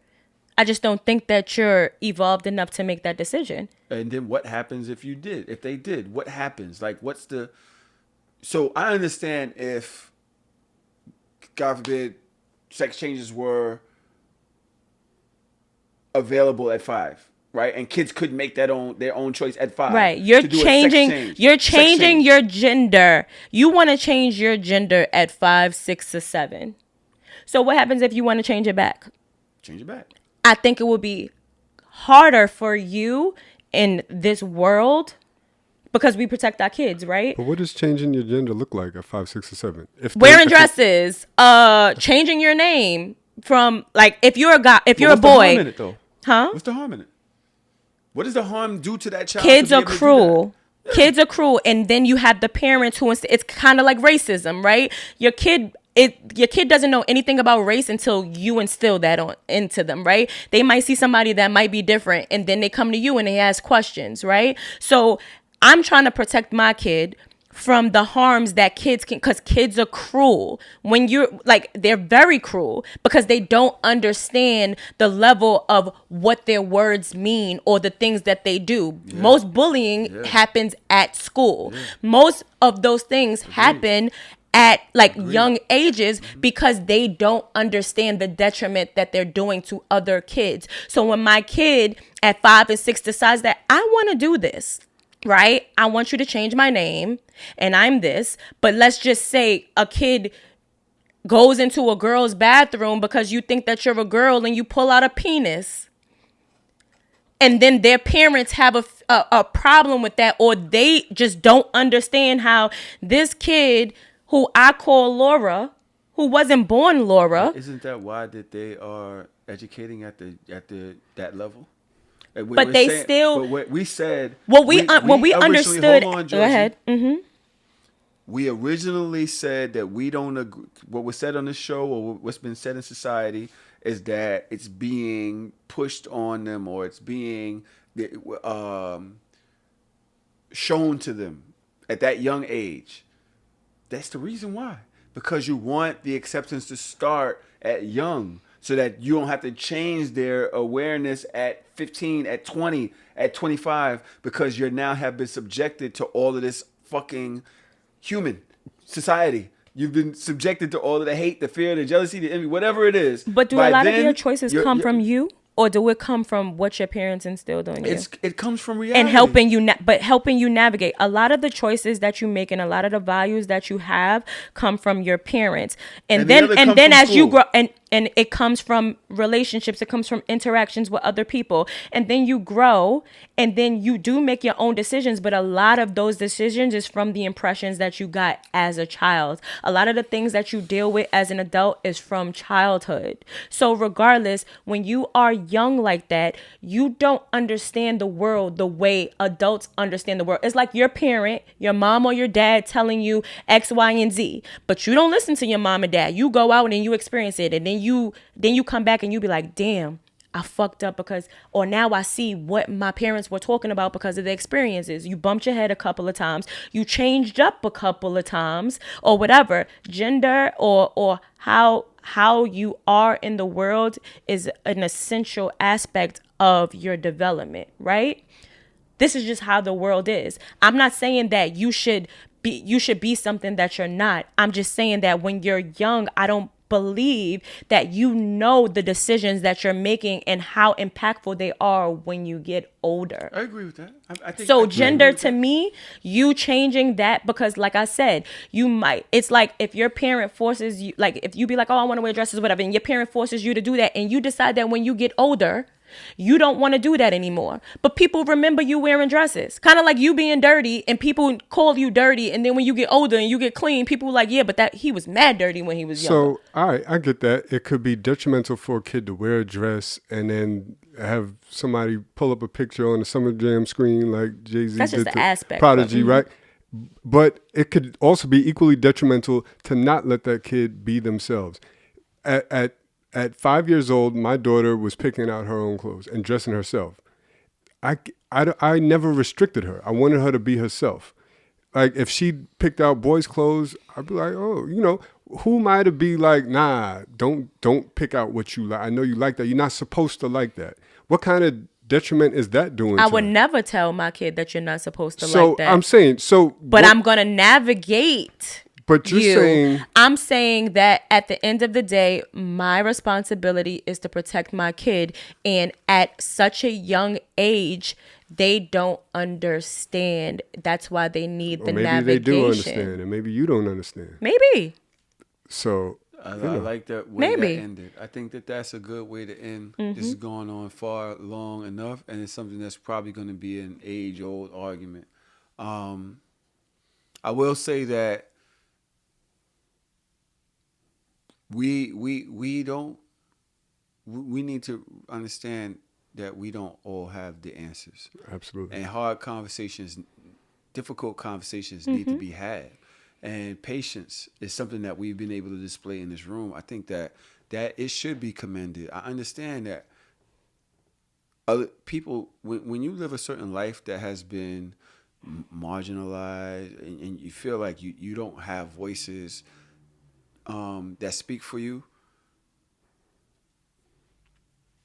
it's hard to hear conversations that are triggering. Mm-hmm. It's hard for you to imagine yourself in these conversations, especially if you've chosen a lifestyle that isn't part of the mainstream and you feel, you feel oppressed, or you feel like, people is all on your body all day and it's not their business and everything. These conversations kind of do help change the way certain people. Now, you'll have 100 people in a room. 96 of them people is not going to change. Mm-hmm. But 4 of them is going to consider because of these conversations. And if you have a better way, please let me know. If you don't want us to have these conversations ever, please let me know. We won't have them, right? I'm thinking that these kind of conversations make people say, I mean, I get that. And from I get that, a couple months or a year down the line, something else happens. And then there's real awareness and there's real but it's got to start somewhere, especially in the heterosexual community, because we are what society has considered quote unquote normal for mad long. Mm-hmm. So we got to have these conversations amongst each other for shit to really start happening to affect everybody else. So one thing I want to say is I apologize if it triggered anybody. I apologize if it hurt anybody to hear these things. But these are real conversations. Mm-hmm. They're real conversations. I specialize in that. Thank y'all for joining us. It's been almost 3 hours. Is it 3 hours? It's almost 3 hours. We're going to have a lot of ads in this one. I want to thank Georgie for being real, open, and honest. I love having you on the show. I love your perspective.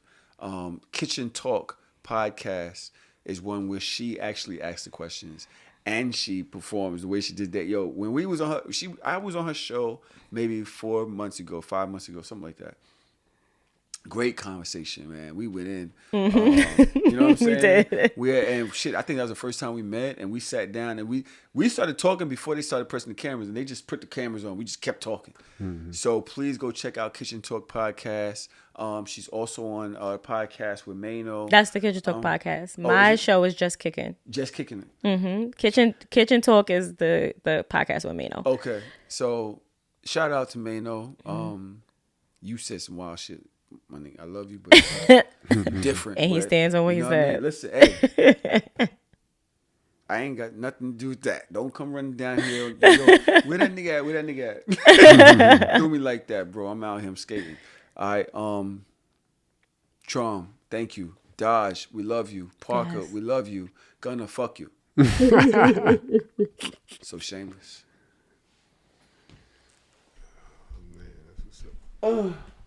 What? Oh, man. That was good. Thank you, Georgie. Oh, Jesus Christ. Hold on. Jesus, I'm so glad I'm stopping.